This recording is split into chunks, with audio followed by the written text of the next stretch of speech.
हरे कृष्णा हरे कृष्णा। हरे कृष्णा। ओम नमो भगवते वासुदेवाय। ओम नमो भगवते वासुदेवाय। ओम नमो भगवते वासुदेवाय। ओम अज्ञानतिमिरान्धस्य ज्ञानाञ्जनाशलाकया चक्षुरुन्मीलितं येन तस्मै श्रीगुरवे नमः। नमो विष्णुपादाय कृष्णप्रेष्ठाय भूतले श्रीमते भक्तिवेदान्त स्वामिनिधि नामिने। नमस्ते सारस्वते देवे गौरवाणी प्रचारिणे निर्विशेष शून्यवादी पाश्चात्य देशधारिणे। जय श्री कृष्ण चैतन्य प्रभु नित्यानंद श्री अद्वैत गदाधर श्रीवासादि गौर भक्त वृंद। हरे कृष्ण कृष्ण कृष्ण हरे हरे, हरे राम राम राम हरे हरे. ഹരേ കൃഷ്ണ. ശ്രീ ശ്രീ രാധാ ഗോവിന്ദ് ടെമ്പിൾ ഇസ്കോൺ മാംഗ്ലൂരിന്റെ ഉപദേശാമൃതം ക്ലാസ്സിലേക്ക് എല്ലാവർക്കും സ്വാഗതം. ഹരേ കൃഷ്ണ. എല്ലാവർക്കും പ്രണാമം. ഹരേ കൃഷ്ണ. ഹരേ കൃഷ്ണ. എല്ലാവർക്കും പ്രണാമം. അപ്പൊ നമ്മള് ഒന്നാമത്തെ ഉപദേശം ഇന്നലെ നമ്മൾ കണ്ടു. ഒന്നാമത്തെ ഉപദേശത്തിൽ നമ്മൾ എന്താ പറഞ്ഞത്? ഒരു ഗുരുവിന് വേണ്ട യോഗ്യതകൾ, ഗുരുവിന് ശിഷ്യന്മാരിൽ സ്വീകരിക്കാനുള്ള യോഗ്യതകൾ. ഭൂമിയെ മുഴുവൻ ശിക്ഷപ്പെടുത്താൻ കഴിയും. എന്തൊക്കെയാണ് ആ യോഗ്യതകൾ കണ്ടത്? സംസാരിക്കാനുള്ള വാസനയും മനസ്സിന്റെ ത്വരയും ക്രോധത്തിന്റെ ത്വരയും നാവിന്റെ ത്വരയെയും വയറിന്റെ ത്വരയെയും ജനനേന്ദ്രിയത്തിന്റെ ത്വരയും ആരാണോ നിയന്ത്രിക്കുന്നത്, കീഴടക്കുന്നത്, ആ വ്യക്തി ഈ ഭൂമിയെ മുഴുവൻ ശിക്ഷപ്പെടുത്താൻ കഴിവുള്ളവനാണ്. ആ വ്യക്തി ഒരു പേര് നമ്മൾ പറഞ്ഞു. ആ വ്യക്തി എങ്ങനെയുള്ളവനാണ്? ധീരനാണ്. ധീരനാണ്. ഇതിൽ കുറെ സ്ഥലത്ത് പറഞ്ഞ ധീരനാണെന്ന് പറയുന്നു കേട്ടോ. ധീരന് ഭൂമിയെ മുഴുവൻ ശിക്ഷപ്പെടുത്താനുള്ള യോഗ്യത ഉണ്ടായിരിക്കുന്നു അല്ലെ. വേറൊരാളും കൂടി പറയാവോ? വാക്യ, മനസ്സ്, കോപം, നാവ്, വയറ്, ജനനേന്ദ്രിയം എന്നിവയെല്ലാം നിയന്ത്രിക്കാൻ കഴിവുള്ളവനും ഭൂമിയെ ശിക്ഷപ്പെടുത്താൻ കഴിവുള്ളവനും അവൻ ധീരനുമാണ്. എന്താ പറഞ്ഞ? ഒന്നുകൂടി മാതാജി പറഞ്ഞേ. വാക്യ, മനസ്സ്, കോപം, നാവ്, വയറ്, ജനനേന്ദ്രിയം എന്നിവയെ നിയന്ത്രിക്കാൻ കഴിവുള്ളവൻ ഈ ഭൂമിയെ ശിക്ഷപ്പെടുത്താൻ കഴിവുള്ളവനും അവൻ ധീരനുമാണ്. ഇത് നിയന്ത്രിക്കാൻ സാധിക്കുന്നവനാണ് ഭൂമിയെ ശിക്ഷപ്പെടുത്താൻ കഴിയുന്നത് കേട്ടോ. ഹരീഷ്ണ, ഒരാൾ കൂടി പറയാവോ? വാക്ക്, മനസ്സ്, ക്രോധം, നാവ്, ഉദരം, ജനനേന്ദ്രിയം എന്നിവയെ നിയന്ത്രിക്കാൻ കഴിവുള്ള ധീരൻ ഈ ഭൂമിയെ മുഴുവൻ ശിക്ഷപ്പെടുത്തുവാൻ കഴിവുള്ളവനായി തീരും. അപ്പോ നമ്മൾ പഠിച്ചു ഒന്നാമത്തെ ഉപദേശം ഒരു ഗുരുവിന് വേണ്ട യോഗ്യതകൾ എന്തൊക്കെയാണെന്നല്ലേ. ഫസ്റ്റ് നമ്മളുടെ രൂപഗോസ്വാമി നമുക്ക് ഉപദേശം തരുന്നത്. എന്തോ സംഭവം. രൂപഗോസ്വാമി നമുക്ക് ഉപദേശം തരുന്നത് അതാണ്. എങ്ങനെയുള്ള വ്യക്തിക്കാണ് ഒരു ഗുരുവാവാൻ യോഗ്യതയുള്ളത്, ശിഷ്യന്മാരെ സ്വീകരിക്കാൻ സാധിക്കുന്ന പറയുന്നത്? വാചോ വേഗം, മനസാ ക്രോധ വേഗം, ജിഹ്വാ വേഗം, ഉദര ഉപസ്ഥ വേഗം, ഏതാൻ വേഗാൻ യാ വിഷഹേത ധീരഃ സർവാമപീമ പൃഥിവീം സശിഷ്യാത്. വാക്ക്, മനസ്സ്, ക്രോധം, ജിഹ്വ, ഉദരം, ഉപസ്ഥ, ഈ 6 കാര്യങ്ങളിലെ ത്വരകളെ നിയന്ത്രിക്കാൻ സാധിക്കുന്നവൻ ധീരനാണ്. അവന് ഈ ഭൂമിയെ മുഴുവൻ ശിക്ഷപ്പെടുത്താനുള്ള യോഗ്യത ഉണ്ടായിരിക്കും എന്നാണ് നമ്മൾ ഇന്നലെ ഒന്നാമത്തെ ഉപദേശത്തില് കണ്ടത്. ഹരേ കൃഷ്ണ. അത് മനസ്സിലായില്ലല്ലോ എല്ലാതും. പിന്നെ അതിനുശേഷം നമ്മൾ എന്താ പറഞ്ഞത്? പിന്നെന്തൊക്കെ പറഞ്ഞത്? കുറച്ച് കാര്യങ്ങളില്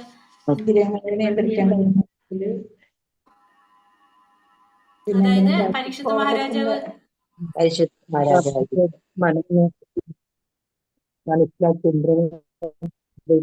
പരീക്ഷിത് മഹാരാജാവ് ചോദിക്കുന്നുണ്ട് അല്ലെ. അതായത് ഇന്ദ്രിയങ്ങളെ നിയന്ത്രിക്കാൻ സാധിക്കാതെ പ്രായശ്ചിത്തം ചെയ്യുന്നതുകൊണ്ട് വല്ല കാര്യമുണ്ടോ എന്ന് ചോദിക്കുന്നുണ്ട്. അപ്പൊ കാരണം നമുക്ക് എന്താ വേണ്ടത്? ഇന്ദ്രിയങ്ങളെ നിയന്ത്രിക്കുക എന്നുള്ളതാണ് വേണ്ടത്. അല്ലാതെ നമ്മൾ ചെയ്ത തെറ്റിന് ശിക്ഷ കൊടുത്തിട്ടൊന്നും ഒരു കാര്യമില്ല. നമ്മൾ എന്ത് ചെയ്തിരിക്കണം? ഇന്ദ്രിയങ്ങളെ നിയന്ത്രിക്കാനാണ് ശ്രമിക്കേണ്ടത് എന്നാണ് നമ്മൾ പറഞ്ഞത്. പിന്നെ അതേപോലെ തന്നെ വേറെന്താ പറഞ്ഞത്? ഓരോന്നും എങ്ങനെ നിയന്ത്രിക്കാന്നുള്ളത് നമുക്ക് മനസ്സിലായി. അതായത് ശരിയായ അറിവില്ല പരിഹാരം ഒരു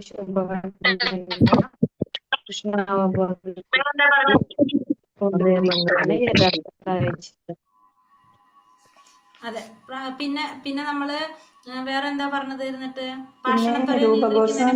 രൂപഗോസ്വാമി പറഞ്ഞത് സരളമായ കൃഷ്ണ പ്രക്രിയ എങ്ങനെയാണെന്നുള്ളത്. നിയമങ്ങൾ പാലിച്ച് ഗുരുവിന്റെ നിർദ്ദേശപ്രകാരം ഭഗവാനെ സ്വീകരിക്കും. യമനിയമങ്ങൾ ഏതൊക്കെയാണ്? അവിഹിത ബന്ധങ്ങൾ ഒഴിവാക്കുക, പിന്നെ മദ്യം, ചൂതുകളി, ലഹരികൾ ഒഴിവാക്കുക, മാംസം, ചൂതാട്ടം ഒഴിവാക്കുക, പിന്നെ അവിഹിത ബന്ധങ്ങൾ ഒഴിവാക്കുക, മത്സ്യമാംസം മുട്ട ഒഴിവാക്കുക. ഇതാണ് 4 യമനിയമങ്ങൾ പറഞ്ഞത്.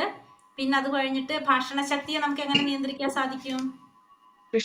ഭഗവാനെ കുറിച്ച് പറയുമ്പോൾ വാചാലനാവണം, അല്ലാത്ത സമയത്ത് മൗനം പാലിക്കുക അല്ലെ. മൗനം പാലിക്കുക. പിന്നെ കോപത്തെ എങ്ങനെയാണ് നിയന്ത്രിക്കേണ്ടത്? കോപത്തെ തന്നോട് നിയന്ത്രിക്കാനായിട്ട് കാണിക്കുന്ന നിന്ദകളെ സഹിക്കുകയും ഭഗവാന്റെ കാര്യങ്ങൾ നൈർമല്യം പ്രവർത്തിക്കുക വേണം. പിന്നെ അത് കഴിഞ്ഞിട്ട് രചനയുടെ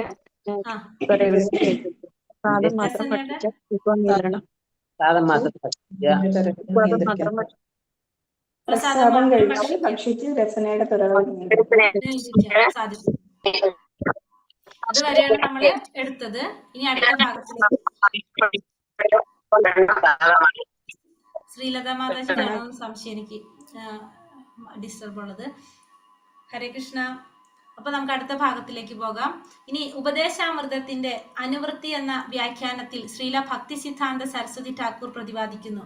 ഭൗതികതയുടെ താതാത്മ്യം മൂലം 3 വിധം ത്വരകൾ ഉണ്ടാകുന്നു. ഭാഷണത്വര, മാനസിക ത്വര, ശാരീരിക ത്വര. അതായത് വാക്ക്, മനസ്സ്, ശരീരം എന്നിവയെ സംബന്ധിക്കുന്ന ത്വരകൾ. ഈ ത്രിവിധ ത്വരകൾക്ക് ഒരു മനുഷ്യൻ വശംവദനായി തീർന്നാൽ അവന്റെ ജീവിതം അപവിത്രമായി തീരുന്നു. അപ്പോൾ ഇവിടെ ഉപദേശാമൃതത്തിന്റെ അനുവർത്തി എന്ന് പറഞ്ഞ വ്യാഖ്യാനത്തില് ഭക്തി സിദ്ധാന്ത സരസ്വതി ഠാക്കൂർ, അദ്ദേഹം ആരാണ്? ഭക്തി സിദ്ധാന്ത സരസ്വതി ഠാക്കൂർ അറിയാവോ? ശ്രീല പ്രഭുപാദരുടെ ഗുരുവാണ് ഭക്തി സിദ്ധാന്ത സരസ്വതി ഠാക്കൂർ.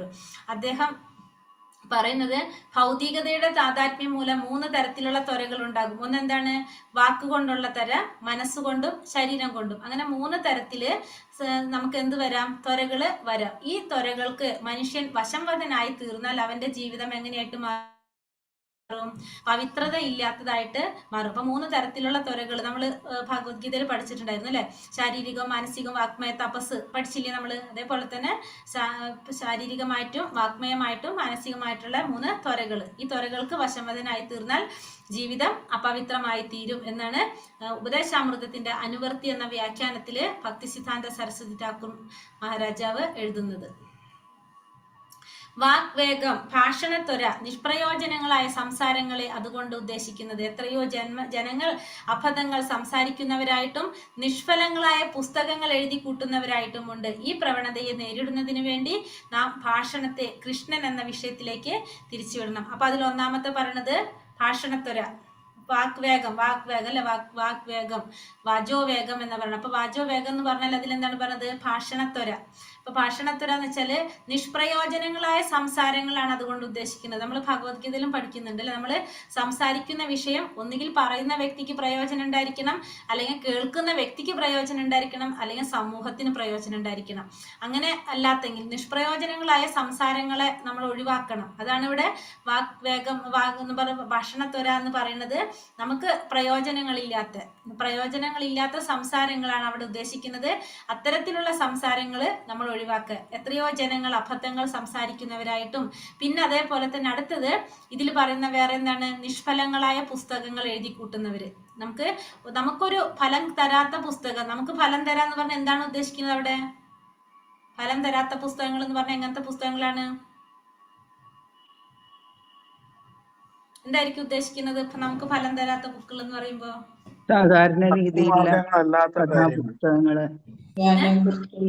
ഭഗവാനെ കുറിച്ച് പ്രതിപാദിക്കാത്ത പുസ്തകങ്ങൾ, ഭഗവാനെ കുറിച്ച് പ്രതിപാദിക്കുന്ന പുസ്തകങ്ങള് പ്രതിപാദിക്കാത്തതാണ് നമുക്ക് ഫലം തരാത്തതെന്ന് പറയുന്നത്. അപ്പൊ അങ്ങനത്തെ പുസ്തകങ്ങള്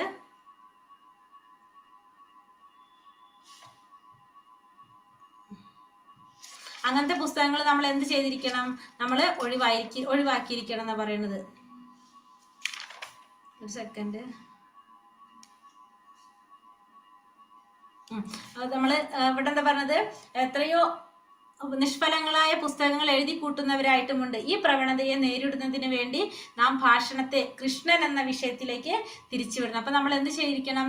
അത് നമ്മൾ ഒഴിവാക്കാൻ വേണ്ടി നമ്മൾ എപ്പോഴും എന്ത് ചെയ്യണം? ഭഗവാൻ എന്നൊരു സബ്ജക്റ്റിലേക്ക്, ഭഗവാനെ കുറിച്ച് പറയാനായിരിക്കണം നമ്മളെ നാവ് ഉപയോഗിക്കേണ്ടത്. നമ്മളെ വാക്കുകൾ എന്തിനു വേണ്ടിയിട്ട് ഉപയോഗിക്കുക? ഭഗവാനെ കുറിച്ച് വർണ്ണിക്കാനായിട്ട്, ഭഗവത് കാര്യങ്ങളെ കുറിച്ച്, ഭഗവാന്റെ ലീലകളെ കുറിച്ച്, ഭഗവാന്റെ നാമരൂപ ഗുണലീലകളെ കുറിച്ച് വർണ്ണിക്കാൻ വേണ്ടിയിട്ട് ഉപയോഗിക്കാം. പുസ്തകങ്ങളായാലും എങ്ങനത്തെയാണ് നമ്മൾ ഉപയോഗിക്കേണ്ടത്? ഭഗവാനെ കുറിച്ച് വർണ്ണിക്കുന്ന പുസ്തകങ്ങൾ. ഭാഗവതത്തില് 1-ാമത്തെ സ്കന്ധത്തിൽ 5-ാമത്തെ അധ്യായത്തില് 10-ാമത്തെ ശ്ലോകം പറയുന്നുണ്ട്. നയത് ചിത്രം പദം ഹരേർയുഗ, അതിലുണ്ട്. നായത്വചിത്രപദം ഹരേർയശോ ജഗത് പവിത്രം പ്രഗ്നീത കർഹിചിത് തദ്വായസം തീർത്ഥമുഷ്യന്തി മാനസ നായത്ര ഹംസ നിരമന്ത്യു ശിക്ഷയ. അതായത് ഈ നമുക്ക് നായത്വചിത്രപദം ഹരേർയശോ, അതായത് ഭഗവാനെ കുറിച്ച് വർണ്ണിക്കാത്ത പദകോശങ്ങൾ പ്രകാരമാണെന്നാ പറയുന്നത്. പദകോശങ്ങള് കാക്കകളുടെ തീർത്ഥാടനമായിട്ടാണ് കരുതുന്നത്. പക്ഷെ ഇതേപോലെ തന്നെ ഭഗവാനെ കുറിച്ച് വർണ്ണിക്കുന്ന ഗ്രന്ഥങ്ങൾ അത് അപൂർണമാണെങ്കിൽ പോലും അത് ആര് സ്വീകരിക്കും? മഹത് വ്യക്തികൾ സ്വീകരിക്കുകയും ചെയ്യും. അപ്പൊ അതുകൊണ്ട് നമ്മൾ എന്താണ് പറഞ്ഞത്? എപ്പോഴും ഭഗവാനെ കുറിച്ച് വർണ്ണിക്കുന്ന ഗ്രന്ഥങ്ങളാണ് നമ്മൾ മനസ്സിലാക്കാൻ, പഠിക്കാനായിട്ട്, വായിക്കാനായിട്ട് നമ്മൾ തിരഞ്ഞെടുക്കേണ്ടത്. ഭാഗവതത്തില് പറയുന്നുണ്ട്, 2 ശ്ലോകങ്ങൾ പറയുന്നുണ്ട് അതിനെക്കുറിച്ച്. അടുത്തത് പറയണത് തത്വാക് വിസർഗോ ജനതാക വിപ്ലവോ യസ്മിൻ പ്രതിശ്ലോകമപി നാമാന്യന്തസ്യേശോങ്കിതാനി ശൃണ്വന്തി ഗായന്തി ഗൃണന്തി സാധവ. അത് 5-ാമത്തെ അധ്യായത്തില് 11-ാമത്തെ ശ്ലോകം, 1-ാമത്തെ സ്കന്ധത്തില് 5-ാമത്തെ അധ്യായത്തില് 10ഉം 11ഉം ശ്ലോകത്തിൽ പറയുന്നത് അതാണ്. നേരെ മറിച്ച് ഭഗവാന്റെ ലീലകള് വർണ്ണിച്ചുകൊണ്ടിരിക്കുന്ന വാക്കുകൾ, അത് വർണ്ണിച്ചുകൊണ്ടിരിക്കുന്നത് അത് മുഴുവനാക്കിയിട്ടില്ലെങ്കിൽ പോലും അതെന്താണ്? അത് മഹത് വ്യക്തികളെ ശ്രവിക്കുന്നു. അതുപോലെ തന്നെ ഗായന്തി ശൃണ്വന്തി എന്ന് പറയുന്നത് ശ്രവിക്കുന്നു, ഗാനം ചെയ്യുന്നു, അത് അംഗീകരിക്കുകയും ചെയ്യുന്നു എന്നാണ് പറയുന്നത്. അപ്പോൾ നമ്മളെപ്പോഴും എന്ത് ചെയ്തിരിക്കണം? ഭഗവാനെ കുറിച്ച് വർണ്ണിക്കാത്ത പുസ്തകങ്ങൾ കാക്കകളുടെ തീർത്ഥാടനം പോലെയാണെന്നാണ് പറയുന്നത്. അപ്പൊ നമ്മൾ അത്തരത്തിലുള്ള പുസ്തകങ്ങൾ ഒഴിവാക്കുക. നമ്മൾ എന്ത് ചെയ്യണം? ഭഗവാനെ കുറിച്ച് വർണ്ണിക്കുന്ന ഗ്രന്ഥങ്ങൾ അത് അപൂർണമാണെങ്കിൽ പോലും അത് സ്വീകരിക്കപ്പെടുന്നതാണ് എന്ന് നമുക്ക് മനസ്സിലാക്കാം. അപ്പൊ ഇവിടെ പറയുന്നത്, അപ്പൊ ഭാഷണത്വര എന്ന് പറയുമ്പോൾ നമുക്ക് ഒന്നുകിൽ നമുക്ക് പ്രയോജനം ഉണ്ടായിരിക്കണം, പറയുന്ന വ്യക്തിക്ക്, കേൾക്കുന്ന വ്യക്തിക്ക്, അല്ലെങ്കിൽ സമൂഹത്തില് പ്രയോജനങ്ങൾ ഉണ്ടാക്കുന്ന സബ്ജക്റ്റ് ആയിരിക്കണം നമ്മൾ സംസാര വിഷയമാക്കേണ്ടത്. അതേപോലെ തന്നെ നിഷ്ഫലങ്ങളായ പുസ്തകങ്ങൾ അത് എഴുതി കൂട്ടുന്നവരും ഈ പ്രവണതയെ നേരിടുന്നതിന് വേണ്ടി നമ്മൾ അതുകൊണ്ട് ഭാഷണത്വര എന്തിൽ തിരിച്ചുവിടണം? കൃഷ്ണൻ എന്ന വിഷയത്തിലേക്ക് ഭാഷണത്തെ തിരിച്ചുവിടണം. പരമപുരുഷനായ കൃഷ്ണനെ സേവിക്കുന്ന കാര്യങ്ങൾ സംസാരിക്കുമ്പോൾ മാത്രമേ അബദ്ധ ജൽപ്പനങ്ങളിൽ ഒഴിഞ്ഞു നിൽക്കാൻ കഴിയുകയുള്ളൂ. കൃഷ്ണാവബോധ പ്രാപ്തിയെ ലക്ഷ്യമാക്കിക്കൊണ്ട് മാത്രമേ നാം വാക്ശക്തിയെ ഉപയോഗിക്കാവൂ. അപ്പൊ നമ്മൾ എന്ത് ചെയ്തിരിക്കണം? ഭഗവാനെ, പരമദിവ്യോത്തമ പുരുഷനായ ഭഗവാനെ സേവിക്കുന്ന കാര്യങ്ങൾ സംസാരിക്കുക. അപ്പം മാത്രമേ നമ്മൾ എന്തിൽ നിന്ന് മാറുള്ളൂ? നമ്മൾ അബദ്ധ ജൽപ്പനങ്ങളിൽ നിന്ന് നമുക്ക് മാറാനായിട്ട് സാധിക്കുള്ളൂ. കൃഷ്ണാവബോധ പ്രാപ്തിയെ ലക്ഷ്യമാക്കിക്കൊണ്ട് മാത്രമേ നമുക്ക് വാക്ശക്തിയെ ഉപയോഗിക്കാനും സാധിക്കൂ. അപ്പൊ നമ്മൾ എപ്പോഴും നമ്മളെ വാക്ക് ഉപയോഗിക്കേണ്ടത് എങ്ങനെയായിരിക്കണം? കൃഷ്ണാവബോധ പ്രാപ്തിയെ ലക്ഷ്യമാക്കിക്കൊണ്ടായിരിക്കണം. നമ്മളെ ലക്ഷ്യം എപ്പോഴും കൃഷ്ണാവബോധം നേടാം എന്നുള്ള ലക്ഷ്യത്തോടെ ആയിരിക്കണം നമ്മൾ സംസാരിക്കേണ്ടത്. അങ്ങനെ മാത്രമേ നമ്മൾ വാക്ശക്തി ഉപയോഗിക്കാനായിട്ട് പാടുള്ളൂ. അല്ലാതെ നമ്മൾ മറ്റുള്ള സബ്ജക്റ്റുകൾ നമ്മൾ സംസാരിക്കാതെ ഭഗവാനെ കുറിച്ച് അല്ലെങ്കിൽ ഭഗവാനുമായിട്ട് ബന്ധപ്പെടുത്തി കൃഷ്ണാവബോധം നേടാം എന്നുള്ള ഉദ്ദേശത്തിലായിരിക്കണം നമ്മൾ സംസാരിക്കേണ്ടത്. അപ്പോഴാണ് കേൾക്കുന്ന വ്യക്തിക്കും പറയുന്ന വ്യക്തിക്കും അതുകൊണ്ട് പിന്നെന്താണ്? നമ്മുടെ സമൂഹത്തിനും പ്രയോജനം ഉണ്ടാകുന്നത്. ദുർബലങ്ങളായ മനസ്സിന്റെ പ്രക്ഷോഭങ്ങളെ പറ്റി പ്രസ്താവിക്കുന്നതായാൽ അവ 2 തരത്തിലാണ്. ഇനി മനസ്സിന് എന്താ പറയുക? വാക്ക്, മനസ്സ്, ക്രോധം, മനസ്സിനെ കുറിച്ച് പറയാണ്. ഇവിടെ എന്താ പറയുന്നത്? ദുർബലങ്ങളായ മനസ്സിന്റെ ക്ഷോഭങ്ങളെ പറ്റി പ്രസ്താവിക്കുന്നതാൽ അവ 2 തരത്തിലാണ് പറയുന്നത്. ഒന്ന് അവിരോധ പ്രീതിയും, രണ്ടാമത്തത് വിരോധയുക്ത ക്രോധം. ഒരിക്കലും നിരോധമല്ലാത്ത, തടസ്സമില്ലാത്ത രാഗമാണിത്. ഒന്നാമത്തത് അവിരോധ പ്രീതി എന്ന് പറയുന്നത് ഒരിക്കലും നിരോധനമില്ലാത്ത അല്ലെങ്കിൽ തടസ്സമില്ലാത്തതാണ് എന്ത്? അവിരോധ പ്രീതി എന്ന് പറയുന്നത്. രണ്ടാമത്തതാണ് എന്ത്? വിരോധയുക്ത ക്രോധം എന്ന് പറയുന്നത്. വിരോധയുക്ത ക്രോധം. മായാവാദിയുടെ തത്വചിന്തയിൽ ഒട്ടിപ്പിടിച്ചു നിൽക്കൽ, കർമ്മവാദികളുടെ മതമനുസരിച്ചുള്ള കർമ്മഫല വിശ്വാസം, ഭൗതിക അഭിലാഷ പൂർത്തിക്കായി നിർവഹിക്കപ്പെടുന്ന പരിപാടികളിൽ വിശ്വാസം, ഇവയെല്ലാം അവിരോധ പ്രീതിയിൽ പെടുന്നു. എന്തെങ്കിലും മനസ്സിലായോ? നമുക്ക് എന്താ പറയണത്? മായാവാദിയുടെ തത്വചിന്തയിൽ ഒട്ടിപ്പിടിച്ചു നിൽക്കുക, കർമ്മവാദികളുടെ മതമനുസരിച്ചുള്ള കർമ്മഫലങ്ങളിൽ വിശ്വസിക്കുക, ഭൗതിക അഭിലാഷം പൂർത്തിക്കായിട്ട് നിർവഹിക്കപ്പെടുന്ന പരിപാടികളിൽ വിശ്വാസം, ഇതെല്ലാം എന്തിൽ വരുന്നതാണ്? അവിരോധ പ്രീതിയിൽ എന്ന് പറയും. അവിരോധ പ്രീതിയിൽ ഉൾപ്പെടും. അപ്പൊ അവിരോധ പ്രീതി എന്ന് പറയുന്നത് ഒരിക്കലും നിരോധമില്ലാത്ത, തടസ്സമില്ലാത്തതിനെയാണ് എന്ത് പറയണത്? അവിരോധ പ്രീതി എന്ന് പറയുന്നത്. നമുക്കതൊന്നും കൂടി മനസ്സിലാക്കാം. അതായത് അവിരോധ പ്രീതി എന്ന് പറഞ്ഞാൽ നമ്മുടെ ഭൗതികമായ അഭിലാഷങ്ങൾ നേടാൻ വേണ്ടിയിട്ട് നമ്മൾ എന്ത് ചെയ്യും? കുറെ പരിപാടികൾ ആസൂത്രണം ചെയ്യും, കുറെ പ്ലാൻ ചെയ്യും. നമ്മൾ അങ്ങനെ പ്ലാൻ ചെയ്യുമ്പോൾ നമ്മൾ അതിലെന്താണ്? നമ്മൾ ഒരിക്കലും അവിടെ എന്ത് വിചാരിക്കുന്നില്ല? തടസ്സങ്ങൾ വിചാരിക്കുന്നില്ല. ഒരിക്കലും നമുക്കതിൽ ഒരിക്കലും നിരോധനം സംഭവിക്കുന്നില്ല, അവിടെ തടസ്സങ്ങൾ ഉണ്ടാവില്ല. അത് നടക്കും എന്നുള്ളൊരു വിശ്വാസത്തിൽ നമ്മളൊരു കുറെ പ്ലാൻ ചെയ്യും. നമുക്കൊരു എന്തെങ്കിലും ലക്ഷ്യം നേടാനായിട്ട് നമ്മൾ കുറെ പ്ലാൻ ചെയ്യും. അതിനെയാണ് നമ്മൾ എന്ത് പറയണത്? ഈ അവിരോധ പ്രീതി എന്ന് പറയുന്നത്. അതായത് നമ്മുടെ ഭൗതികമായിട്ടുള്ള കാര്യങ്ങൾ പൂർത്തീകരിക്കാൻ വേണ്ടിയിട്ട് നമ്മൾ നമ്മുടേതായ രീതിയിൽ ഒരു പ്ലാനിങ് ഉണ്ടാക്കി അതനുസരിച്ച് പ്രവർത്തിച്ച്, അപ്പൊ നമുക്ക് ഒരിക്കലും നമ്മൾ അതിന് എന്ത് ചിന്തിക്കുന്നില്ല? നിരോധനം ചിന്തിക്കുന്നില്ല, തടസ്സങ്ങൾ വിചാരിക്കുന്നില്ല. അതാണ് എന്ത്? അവിരോധ പ്രീതി എന്ന് പറയുന്നത്. അവിരോധ പ്രീതി എന്ന് പറയുന്നത് മനസ്സിലായോ? ഇനി അവിരോധ പ്രീതി അത് കഴിഞ്ഞിട്ട് അടുത്തത് എന്താണ്? വിരോധയുക്ത ക്രോധം. നൈരാശ്യ നിമിത്തമുള്ള ക്രോധം ഭൗതികതയിൽ ജീവിക്കുന്നവർക്കുണ്ടാകുന്നു. അവരുടെ ലക്ഷ്യങ്ങൾ പൂർത്തിയാകാതെ വരുമ്പോൾ, ഉപായങ്ങൾ നിഷ്ഫലമാണെന്ന് കാണുമ്പോൾ അവർക്ക് ക്രോധം ജനിക്കുന്നു. ഭൗതിക അഭിലാഷങ്ങൾ പരാജയപ്പെടുമ്പോൾ കോപമുണ്ടാകുന്നു.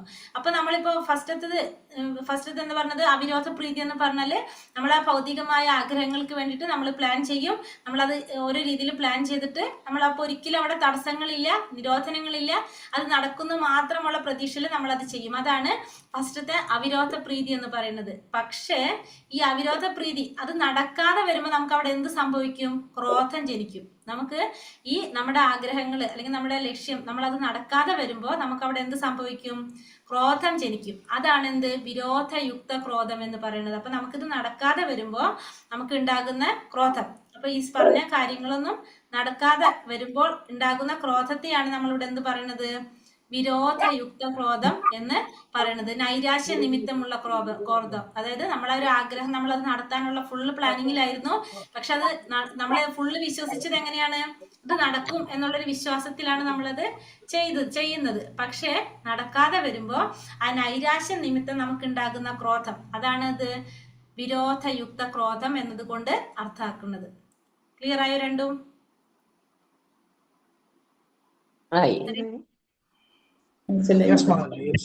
ഹരേ കൃഷ്ണ. ശരീരത്തിലെ ആവശ്യങ്ങളെ മൂന്നായി തരംതിരിക്കാം. ഒന്ന് ജിഹ്വയുടെ ആവശ്യങ്ങള്, ഉദരത്തിന്റെ ആവശ്യങ്ങള്, ജനനേന്ദ്രിയത്തിന്റെ ആവശ്യങ്ങൾ. അപ്പോൾ നമ്മുടെ ശരീരത്തിന്റെ ആവശ്യങ്ങൾ നമുക്ക് മൂന്നായിട്ട് തിരിക്കാം. ഒന്ന് ജിഹ്വയുടെ, ഉദരത്തിന്റെ, ജനനേന്ദ്രിയത്തിന്റെ ആവശ്യങ്ങൾ. അപ്പൊ ഇത് മൂന്നും നമുക്ക് മനസ്സിലാക്കാൻ നേർരേഖയിലുള്ളതാണിത്. ഈ മൂന്നും നേർരേഖയിലാണ്. ഇതിൽ നമുക്ക് ജിഹ്വയെ നിയന്ത്രിക്കാൻ സാധിച്ചാൽ ഉദരത്തിന്റെ ആവശ്യങ്ങളെയും ജനനേന്ദ്രിയത്തിന്റെ ആവശ്യങ്ങളെയും നമുക്ക് തന്നെത്താനെ നിയന്ത്രിക്കാനായിട്ട് സാധിക്കും. അപ്പൊ നമുക്ക് നിയന്ത്രിക്കേണ്ടത് ഏതാണ്? ശരിക്കും നമ്മുടെ ജിഹ്വയാണ് നിയന്ത്രിക്കേണ്ടത്. ആ ജിഹ്വ, ഇത് മൂന്നും നേർരേഖയിൽ വരുന്നതാണ്. ആ ജിഹ്വയെ നിയന്ത്രിക്കാൻ സാധിച്ചു കഴിഞ്ഞാൽ ഉദരത്തിന്റെയും ജനനേന്ദ്രിയത്തിന്റെയും ആവശ്യങ്ങളെ നമുക്ക് തന്നെത്താനെ നിയന്ത്രിക്കാനായിട്ട് സാധിക്കും. അപ്പൊ ആദ്യം നിയന്ത്രിക്കാൻ നമ്മൾ ശ്രമിക്കേണ്ടത് എന്താണ്? ജിഹ്വ തന്നെയാണ് നിയന്ത്രിക്കേണ്ടത്. നമ്മൾ ഏറ്റവും നിയന്ത്രിക്കാൻ ബുദ്ധിമുട്ടുള്ള ഒരു ഇന്ദ്രിയമാണ് എന്ത്? ജിഹ്വ. അപ്പൊ അതിനെയാണ് നമ്മൾ നിയന്ത്രിക്കാനായിട്ട് ശ്രമിക്കേണ്ടത്. പ്രസാദ ഭക്ഷണം എന്ന ക്രിയയിൽ മാത്രം ജിഹ്വയുടെ ആവശ്യങ്ങളെ നിയന്ത്രിച്ചു നിർത്താമെങ്കിൽ ജനനേന്ദ്രിയത്തിന്റെ അഭിലാഷങ്ങൾ താനെ നിയന്ത്രിക്കാനായിട്ട് സാധിക്കും. അപ്പൊ നമ്മള് ഉദരത്തിന്റെയും ജനനേന്ദ്രിയത്തിന്റെയും അഭിലാഷങ്ങൾ എങ്ങനെ നിയന്ത്രിക്കാൻ സാധിക്കും? പ്രസാദം ഭക്ഷണം എന്ന ക്രിയയിൽ മാത്രം ജിഹ്വയുടെ ആവശ്യങ്ങളെ നിയന്ത്രിച്ച് നിർത്താമെങ്കിൽ ജനനേന്ദ്രിയത്തിന്റെയും പിന്നെ ഉദരത്തിന്റെയും അഭിലാഷങ്ങളെ നമുക്ക് നിയന്ത്രിക്കാനായിട്ട് സാധിക്കും. അപ്പൊ നമ്മൾ പ്രസാദം മാത്രം കഴിക്കുള്ളൂ എന്ന് പറയാം എന്ന രീതിയിൽ നമ്മൾ തീരുമാനിച്ചു കഴിഞ്ഞാൽ നമുക്ക് എന്ത് ചെയ്യാൻ സാധിക്കും? ജിഹ്വയുടെ ആവശ്യങ്ങളെ നിയന്ത്രിക്കാനായിട്ട് സാധിക്കും എന്നാണ് പറയുന്നത്. ഇനി 6 തരം രസരുചികളുണ്ട്. അവയിൽ ഒന്നിനാൽ പ്രക്ഷുബ്ധനായാൽ അയാൾ ജിഹ്വയുടെ വേഗത്തിന് അധീനനായി കഴിഞ്ഞു എന്ന് പറയും. അപ്പോൾ 6 തരത്തിലുള്ള രസരുചികൾ, 6 തരത്തിലുള്ള രസങ്ങളിൽ ഏതെങ്കിലും ഒന്നിൽ നമ്മൾ ആകർഷണനായി കഴിഞ്ഞാൽ നമ്മൾ എന്തായി? ആ ജിഹ്വയുടെ വേഗത്തിന് അധീനനായി എന്ന് നമുക്ക് മനസ്സിലാക്കാനായിട്ട് സാധിക്കും.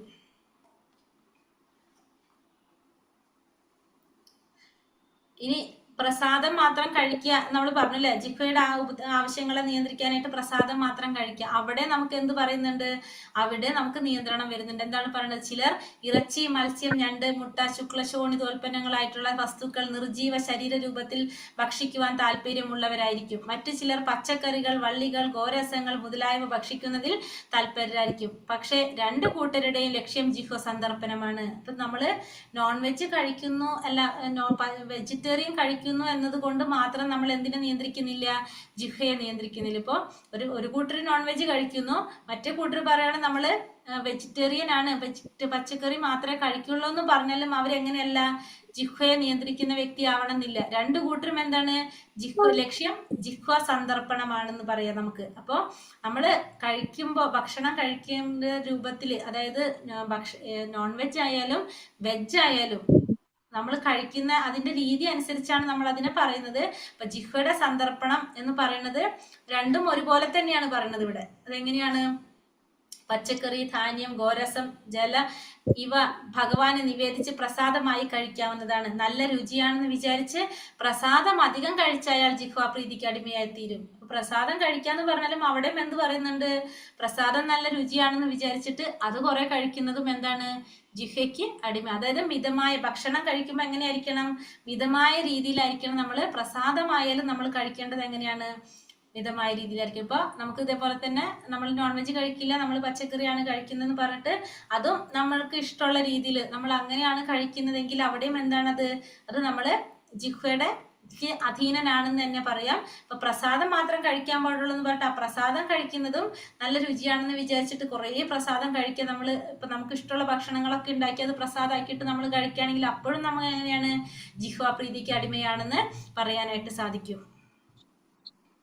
രസനാപ്രീതിക്ക് വേണ്ടി അങ്ങുമിങ്ങും അന്വേഷിച്ച് നടക്കുന്നവർക്കും ഉദരത്തിന്റെയും ജനനേന്ദ്രിയത്തിന്റെയും അഭിലാഷങ്ങളിൽ ആസക്തിയുള്ളവർക്കും കൃഷ്ണനെ ലഭിക്കാൻ പ്രയാസമാണ്. അപ്പൊ അങ്ങനെ നമ്മുടെ രസനയുടെ പ്രീതിക്ക് വേണ്ടിയിട്ട് നമ്മൾ അങ്ങോട്ടും ഇങ്ങോട്ടും അന്വേഷിച്ച് നടക്കുക.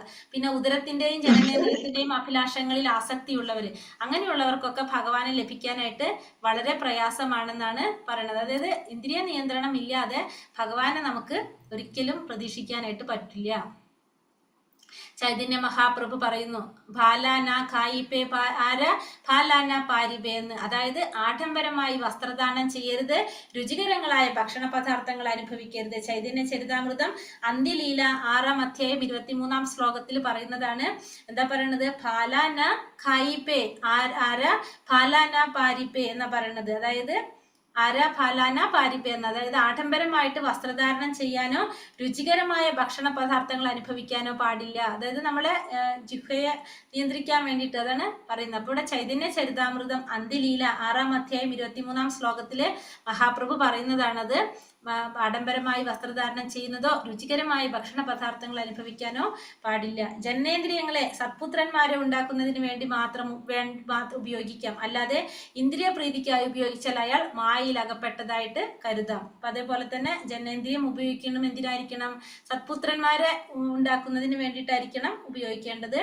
അല്ലെങ്കിൽ അവരെന്താണ്? മായയിൽ അകപ്പെട്ടതായിട്ട് കരുതാം. ഏകാദശി, ജന്മാഷ്ടമി തുടങ്ങിയ വിശേഷ ദിവസങ്ങളിൽ ഉപവസിക്കുകയാണെങ്കിൽ ഉദരത്തിന്റെ ത്വരയെ നമുക്ക് നിയന്ത്രിക്കാൻ സാധിക്കും. അപ്പൊ ഉദരത്തിന്റെ ത്വരയെ നമുക്ക് നിയന്ത്രിക്കാൻ എങ്ങനെയാണ് സാധിക്കുന്നത്? ഏകാദശി, ജന്മാഷ്ടമി നാളുകൾ, അതായത് ഭഗവാന്റെ പ്രിയപ്പെട്ട ദിവസങ്ങൾ. ഏകാദശി ഏറ്റവും വ്രതങ്ങളിൽ ഭഗവാൻ ഏറ്റവും പ്രിയപ്പെട്ട വ്രതമാണിത് ഏകാദശി വ്രതം. അതുപോലെ തന്നെ ജന്മാഷ്ടമി ദിവസം, ഇത്തരത്തിലുള്ള ദിവസങ്ങൾ. അപ്പൊ ഉപവാസങ്ങൾ നമ്മൾ അനുഷ്ഠിക്കുന്നതിന്റെ ആവശ്യം എന്താണ്? ഉദരത്തിന്റെ ത്വരയെ നിയന്ത്രിക്കാൻ വേണ്ടിയിട്ടാണ് നമ്മൾ ഉപവസിക്കുന്നത്. ഉപവസിക്കുക എന്ന് വെച്ചിട്ടുണ്ടെങ്കിൽ ശരിക്കും എന്താണ്? ഉപവസിക്കുക, ഭഗവാന്റെ അടുത്തിരിക്കുന്നതിനാണ് ഉപവാസം എന്ന് പറയുന്നത് നമ്മൾ ശരിക്കും. അപ്പൊ ഇവിടെ ഏകാദശി ദിവസം അല്ലെങ്കിൽ ജന്മാഷ്ടമി ദിവസങ്ങളിൽ നമ്മൾ ഭക്ഷണം നിയന്ത്രിക്കുന്നതിന്റെ ഫലമായിട്ട് നമുക്ക് എന്ത് സാധിക്കും? ഉദരത്തിന്റെ ത്വരയെ നമുക്ക് നിയന്ത്രിക്കാനായിട്ട് സാധിക്കും. വാക്ക്, മനസ്സ്, ക്രോധം, ജിഹ്വ, ഉത്തരം, ഉൽപാദനേന്ദ്രിയം എന്നീ 6 കാര്യങ്ങളിൽ നിയന്ത്രണം സാധിച്ചിട്ടുള്ളവനെ ഗോസ്വാമി എന്നും ഇന്ദ്രിയങ്ങളിൽ ആധിപത്യമില്ലാത്തവനെ ഗോദാസൻ എന്നും വിളിക്കുന്നു. അപ്പോൾ വാക്ക്, മനസ്സ്, ക്രോധം, ജിഹ്വ, ഉദരം, ഉൽപാദനേന്ദ്രിയം ഈ 6 കാര്യങ്ങളിൽ നിയന്ത്രണം സാധിച്ചിട്ടുള്ളവനാണ് ഗോസ്വാമി. ഇന്ദ്രിയങ്ങളിൽ ആധിപത്യമില്ലാത്തവനെ ഗോദാസൻ എന്നും വിളിക്കുന്നു. ഗോസ്വാമി എന്ന വാക്കിന് ഗോക്കളുടെ അഥവാ ഇന്ദ്രിയങ്ങളുടെ അധിപൻ എന്നാണ് അർത്ഥം. ഗോദാസൻ എന്നാൽ ഇന്ദ്രിയങ്ങളുടെ ദാസൻ എന്നാണ് പറയുക. അപ്പൊ ഗോസ്വാമി എന്ന് പറഞ്ഞാല് ഗോക്കളുടെ അല്ലെങ്കിൽ ഇന്ദ്രിയങ്ങളുടെ അധിപനെയാണ് ഗോസ്വാമി എന്ന് പറയുന്നത്. ഇന്ദ്രിയങ്ങളുടെ ദാസനെയാണ് എന്ത് പറയുന്നത്? ഗോദാസൻ എന്ന് പറയുന്നത്. ഇന്ദ്രിയ പ്രീതിക്ക് വേണ്ടി മാത്രം ലോകത്തിൽ കഴിയുന്ന ഒരാൾക്ക് സ്വപ്രയത്നം കൊണ്ടോ പ്രചോദനം കൊണ്ടോ സമ്മേളനങ്ങൾ കൊണ്ടോ കൃഷ്ണാവബോധവാനായി തീരാൻ കഴിയില്ല. അപ്പൊ ഇന്ദ്രിയ പ്രീതിക്ക് വേണ്ടിയിട്ടാണ് നമ്മളിവിടെ എന്ത് ചെയ്യുന്നത്? ലോകത്തിൽ കഴിയുന്ന ഒരു വ്യക്തിയാണെങ്കിൽ സ്വന്തം പ്രയത്നം കൊണ്ടോ പ്രചോദനം കൊണ്ടോ സമ്മേളനങ്ങൾ കൊണ്ടോ എന്ത് സാധിക്കില്ല, കൃഷ്ണാവബോധവാനായി തീരാനായിട്ട് ഒരു വഴിയില്ല. അപ്പോൾ ഇന്ദ്രിയ സന്തർപ്പണത്തിന് വേണ്ടി മാത്രം, സ്വന്തം ഇന്ദ്രിയങ്ങളെ സന്തോഷിപ്പിക്കാൻ വേണ്ടി മാത്രമാണ് ഈ ലോകത്ത് ജീവിക്കുന്നതെങ്കിൽ സ്വന്തമായിട്ട് പ്രയത്നിച്ചാൽ അല്ലെങ്കിൽ മറ്റുള്ളവരെ പ്രചോദനം കൊണ്ട് അതല്ലെങ്കിൽ സത്സംഗം കൊണ്ടും എന്ത് സാധിക്കില്ല, ആ വ്യക്തിക്ക് കൃഷ്ണാവബോധവാനായിട്ട് തീരാനായിട്ട് യാതൊരു വഴിയില്ല എന്നാണ് പറയുന്നത്.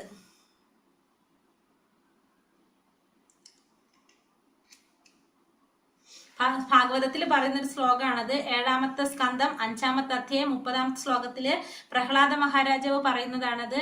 മതിർന കൃഷ്ണേ പരതാസ്വദേവ മിഥ്യേപി പത്യേത ഗൃഹാവ്രതാനാം അദാന്തഗോപീർ വിശദാന്ത മിശ്രം പുനഃശ്ചിർവിത വർണ്ണാനാം. ഇതാണ് പറയുന്നത്. ഇന്ദ്രിയങ്ങളെ സന്തോഷിപ്പിക്കുന്നതിന് വേണ്ടി മാത്രം ഭൗതിക ലോകത്തിൽ കഴിയുന്ന നിശ്ചയിച്ചിട്ടുള്ളവർക്ക് സ്വപ്രയത്നം കൊണ്ടോ പരപ്രചോദനം കൊണ്ടോ യോജിച്ച് നടത്തുന്ന സമ്മേളനങ്ങൾ കൊണ്ടോ കൃഷ്ണാവബോധമുള്ളവനായി തീരാൻ യാതൊരു വഴിയുമില്ല. കടിഞ്ഞാണില്ലാത്ത ഇന്ദ്രിയങ്ങളാൽ അവർ അവിദ്യയുടെ കുരുട്ടിലേക്ക് വലിച്ചിഴക്കപ്പെടുന്നു. അവർ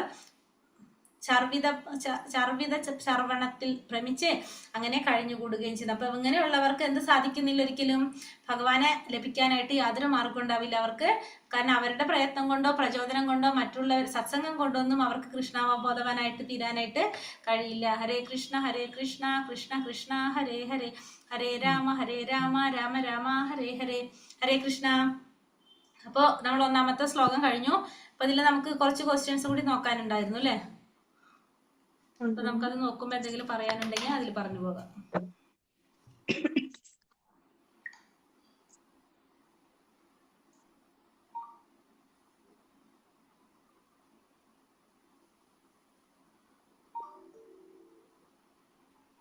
എത്ര വരെ പറഞ്ഞതെന്നല്ലേ? 7 വരെ. 7 വരെ. ഇതിനിടയ്ക്ക് ഒരു ചോദ്യം വിട്ടുണ്ടായിരുന്നല്ലോ നമ്മള്. മനസ്സിന്റെ ചാഞ്ചൽ 8ാമത്തെ അല്ലേ വിട്ടത്? 8ാമത്തെ വിട്ടു. 12 വരെ പറഞ്ഞു. മനസ്സിന്റെ ചാഞ്ചല്യത്തെ എങ്ങനെ നിയന്ത്രിക്കാനായിട്ട് സാധിക്കും? കൃഷ്ണന്റെ പാതാരവിന്ദങ്ങളിൽ മനസ്സിനെ ബന്ധിപ്പിച്ചുകൊണ്ട് സാധിക്കും. ഒരു മിനിറ്റ് എടുക്കട്ടെ. അതായത് ഭഗവാന്റെ പാതാരവിന്ദങ്ങളിൽ മനസ്സിനെ ബന്ധിപ്പിക്കാമെങ്കിൽ നമ്മുടെ മനോവേഗത്തെ, മനസ്സിന്റെ ചാഞ്ചല്യത്തെ നിയന്ത്രിക്കാനായിട്ട് സാധിക്കും. അത് ചൈതന്യ ചരിതാമൃതത്തിൽ പറയുന്നതാണ്. മധ്യലീല 22ാമത്തെ അധ്യായം 31ാം ശ്ലോകത്തില് പ്രസ്താവിക്കപ്പെട്ടിട്ടുണ്ട് എന്ന് പറഞ്ഞിട്ട് അത് ഓക്കെ, അത് വേറെ ശ്ലോകം പറയുന്നത് അല്ലെ. അപ്പൊ എന്താ പറഞ്ഞത്? ഭഗവാന്റെ പാതാരവിന്ദങ്ങളിൽ മനസ്സിനെ ബന്ധിപ്പിച്ചുകൊണ്ട് നമുക്ക് മനസ്സിന്റെ ചാഞ്ചല്യത്തെ, ദൗർബല്യത്തെ നിയന്ത്രിക്കാനായിട്ട് സാധിക്കും. പിന്നെ വന്നിട്ട് ഇങ്ങനെ ഏത് ശ്ലോകം തൊട്ട വേണ്ടത്? രസനയുടെ ത്വരകൾ. ഭൗതികതയുമായി താതാത്മ്യം പ്രാപിക്കുമ്പോൾ ഉണ്ടാകുന്ന 3 തരം ത്വരകൾ ഏതൊക്കെയാണ്? ശാരീരികം അല്ലെ. വാക്ക്, മനസ്സ്, പിന്നെ ശരീരം, ശാരീരിക ത്വരകള്. ആ 3 തരം തപസ്സുകൾ നമ്മൾ പഠിച്ചില്ല, അതിന്റെ തന്നെ ത്വരകള്. പിന്നെ വന്നിട്ട് അവിരോധ പ്രീതിയും വിരോധയുക്ത ക്രോധം. എന്താണ് അവിരോധ പ്രീതി? എന്താണ്? ഒരിക്കലും നിരോധമില്ലാത്ത തടസ്സമില്ലാത്ത രാഗം. ഒരിക്കലും നിരോധമില്ലാത്ത തടസ്സമില്ലാത്ത, അതാണ് എന്ത് അവിരോധ പ്രീതി എന്ന് പറയുന്നത്. നമുക്ക് ഒരിക്കലും അതിനെന്ത് സംഭവിക്കുന്നില്ല, പ്ലാനിങ് ആണ് നമ്മൾ ഫുള്ള് അല്ലെ. അപ്പൊ അതിൽ നമുക്ക് ഒരിക്കലും തടസ്സങ്ങളൊന്നും ഉണ്ടാവില്ല. അടുത്തതോ വിരോധയുക്ത ക്രോധം എന്ന് പറഞ്ഞാല് നൈരാശ്യം നിമിത്തമുള്ള തടസ്സങ്ങളുണ്ടായിട്ട് നടക്കാതെ വരുമ്പോ. ഇപ്പൊ ഈ അവിരോധ പ്രീതി നടക്കാതെ വരുമ്പോഴാണ് നമുക്ക് എന്തുണ്ടാവുന്നത്? വിരോധയുക്ത ക്രോധം ഉണ്ടാകുന്നത്. ശരീരത്തിലെ 3 ആവശ്യങ്ങൾ ശ്രീല ഭക്തി വിനോദ് ഠാക്കൂർ പ്രസ്താവിക്കുന്നത് എന്താണ്? ജിഹ്വ, ഉദരം, ജനനേന്ദ്രിയം. ഉദരം ജിഹ്വ ആദ്യം നിയന്ത്രിക്കണം. ജിഹ്വ ഉദരം ശരീരത്തിന്റെ 3 ആവശ്യങ്ങൾ തരഞ്ഞിരിക്കുന്നത് ജിഹ്വയുടെ ആവശ്യങ്ങള്, ഉദരത്തിന്റെ ആവശ്യങ്ങള്, ജനനേന്ദ്രിയത്തിന്റെ ആവശ്യങ്ങൾ. അതാണ് 3 ആവശ്യങ്ങൾ പറയുന്നത്. എന്തൊക്കെയാണ്? ജിഹ്വയുടെ, ഉദരത്തിന്റെ, ജനനേന്ദ്രിയത്തിന്റെ ആവശ്യങ്ങൾ. എങ്ങനെയുള്ളവർക്ക് കൃഷ്ണനെ ലഭിക്കാൻ പ്രയാസമാണ്? രസനാപ്രീതിക്ക് വേണ്ടി അങ്ങുമിങ്ങും അന്വേഷിച്ച് നടക്കുന്നവർക്കും ജന്യത്തിന്റെയും അഭിലാഷങ്ങളെ ആസക്തിയുള്ളവർക്കും കൃഷ്ണനെ ലഭിക്കാൻ പ്രയാസമാണ്. അപ്പൊ രസനാപ്രീതിക്ക് വേണ്ടിയിട്ട് അങ്ങുമിങ്ങും അന്വേഷിച്ച് നടക്കുന്നവർക്കും പിന്നെ ഉദരത്തിന്റെയും ജനനേന്ദ്രിയത്തിന്റെയും അഭിലാഷങ്ങളിൽ ആസക്തി ഉള്ളവർക്കും ഭഗവാനെ ലഭിക്കാനായിട്ട് പ്രയാസമാണ്. ഉദരത്തിന്റെ ത്വരയെ എങ്ങനെ നിയന്ത്രിക്കാൻ സാധിക്കും? ഏകാദശി, ജന്മാഷ്ടമി തുടങ്ങിയ വിശേഷ ജന്മാഷ്ടമി ദിവസങ്ങളില് ഏകാദശി മനസ്സിലായല്ലോ അല്ലെ? ദർശന മാതാജി എല്ലാവർക്കും മനസ്സിലായല്ലോ നമുക്ക് എങ്ങനെയാണ്? അപ്പൊ ഫസ്റ്റത്തെ ഉപദേശത്തിൽ തന്നെ നമ്മൾ കഴിഞ്ഞു. മനസ്സിലായി. ഏകാദശി, പിന്നെ ജന്മാഷ്ടമി ഉപവാസമാണ് ഒന്നും കൂടി കഷ്ടം നമുക്ക് അല്ലെ? 12 മണി വരെ ഇരിക്കണം ഫുള്ള്. ഏകാദശി പിന്നെ നമുക്ക് കുഴപ്പമില്ലാന്ന് വിചാരിക്കുക, രാത്രി എന്തെങ്കിലും കഴിക്കും. ജന്മാഷ്ടമിക്ക് കുറച്ചും കൂടി കടുപ്പാ. അപ്പൊ ജന്മാഷ്ടമി നാളില് ഉപവസിച്ചു കഴിഞ്ഞാല് ഉദരത്തിന്റെ ത്വരയെ നിയന്ത്രിക്കാനായിട്ട് സാധിക്കും. ഗോസ്വാമി ഗോദാസൻ ധാരാണ് ഇന്ദ്രിയങ്ങളെ നിയന്ത്രിക്കാനായിട്ട് സാധിക്കുന്നത്. ഗോസ്വാമി, സാധിക്കാത്തവൻ ഗോദാസൻ. ഷഡ്ഗോസ്വാമിമാർ ആരെല്ലാണ്? രൂപഗോസ്വാമി, സനാതന ഗോസ്വാമി, ജീവ ഗോസ്വാമി, രഘുനാഥ ഭട്ട, രഘുനാഥദാസ ഗോസ്വാമി, ഗോപാലഭട്ട ഗോസ്വാമി. ഗോപാലഭട്ട ബാണ് ട്ടാ. രഘുനാഥ ഭട്ട BHTTA ഭട്ട, ഗോപാലഭട്ട, രഘുനാഥ ഭട്ട. അപ്പൊ 6 ഗോസ്വാമിമാര്. സമയം 7 മണി ആയിട്ടുള്ളല്ലോ. നമുക്ക് അടുത്ത് തുടങ്ങാം. ഇന്ന് ഒന്നാമത്തെ എല്ലാവർക്കും മനസ്സിലായോ? സംശയം എന്തെങ്കിലും ഉണ്ടോ ഒന്നാമത്തെ ഉപദേശത്തില്? ഒരു ക്വസ്റ്റ്യൻ എവിടെ ക്വസ്റ്റ്യൻ? ഇനി ഏതാ ക്വസ്റ്റ്യൻ? അമൃതത്തിന്റെ രചയിതാവ് ആരാണ്? അത് ഞാൻ കണ്ടില്ല. ആരാണ്? രൂപഗോസ്വാമി.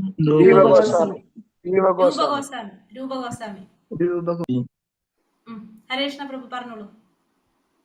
6 തരം രസരുചികളെ പറഞ്ഞല്ലോ, അത് ബ്രീഫ് ചെയ്തില്ലല്ലോ. അതെന്താ 6 തരം രസം ഏതൊക്കെയാണ്? നമ്മള് ഞാനത് നോട്ട് ചെയ്തിട്ടില്ല, പക്ഷെ അറിയില്ല, നമുക്ക് അറിയാൻ പറ്റുന്ന കാര്യങ്ങളാണല്ലോ. എരിവ്, പുളിപ്പ്, മധുരം, ഏതൊക്കെയാണ്? ഏതൊക്കെയാ 6 രസങ്ങൾ? ഏതൊക്കെയാ? ഇതിന്റെയാണോ പറയുന്നത്? ജിഹ്വയുടെ ആണോ പറയുന്നത്? രസനയുടെ ചമർപ്പ്, അതെ. വരപ്പ്, പുളി, മധുരം, ചവർപ്പ്, കയ്പ്, ഒരെണ്ണം കൂടി ഉണ്ടാവും. പിന്നെതാ ലവണം, എന്ത് മാതാജി? ലവണം. ശരിയാണ്, ലവണം. ഓക്കെ. അപ്പൊ 6 കിട്ടിയില്ലേ? അപ്പൊ ഈ 6 തുറകളെ നിയന്ത്രിക്കണം എന്നാണോ? അല്ല, നമ്മള് ഇതിനോട്, അതായത് ചിലപ്പോ നമുക്ക് ഭയങ്കര പുളി ഇഷ്ടമുള്ളവർ എന്താണ് അതിനോട് കൂടുതൽ നമ്മളെ രസനാപ്രീതിക്ക് വേണ്ടിയിട്ട് ഈ 6 തരം രസങ്ങളുടെ പിന്നാലെ പോകുന്നല്ലേ പറയണത്. അപ്പൊ പുളി ഇഷ്ടമുള്ളവര് പുളിയുടെ രീതിയിലുള്ള ഭക്ഷണങ്ങൾ കൂടുതൽ കഴിക്കാനായിട്ട് ഇഷ്ടപ്പെടും. മധുരം ഇഷ്ടമുള്ളവർ അതിന്റെ പിന്നാലെ. അപ്പൊ നമ്മൾ പ്രസാദമാണ് കഴിക്കുന്നത്, നമുക്ക് മധുരം ഇഷ്ടമാണെന്ന് വെച്ചിട്ട് എപ്പോഴും പായസം ഉണ്ടാക്കിയിട്ട് ഭഗവാനോട് നമ്മൾ പ്രസാദം മാത്രമേ കഴിക്കുന്നുള്ളൂ. പക്ഷെ നമ്മൾ ശരിക്കും എന്താ ചെയ്യേണ്ടത്? അവിടെ നമ്മുടെ ഇഷ്ടമുള്ള കാര്യമാണ് നമ്മൾ മനസ്സിലാവുണ്ട്. അതാണ് പറയണത്. പ്രസാദാണെങ്കിലും നമ്മൾ അവിടെ എന്ത് ചെയ്യണം? നിയന്ത്രിക്കണം.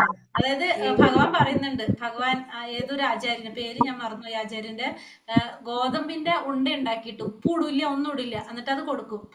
ഭഗവാനെ നേദിക്കും.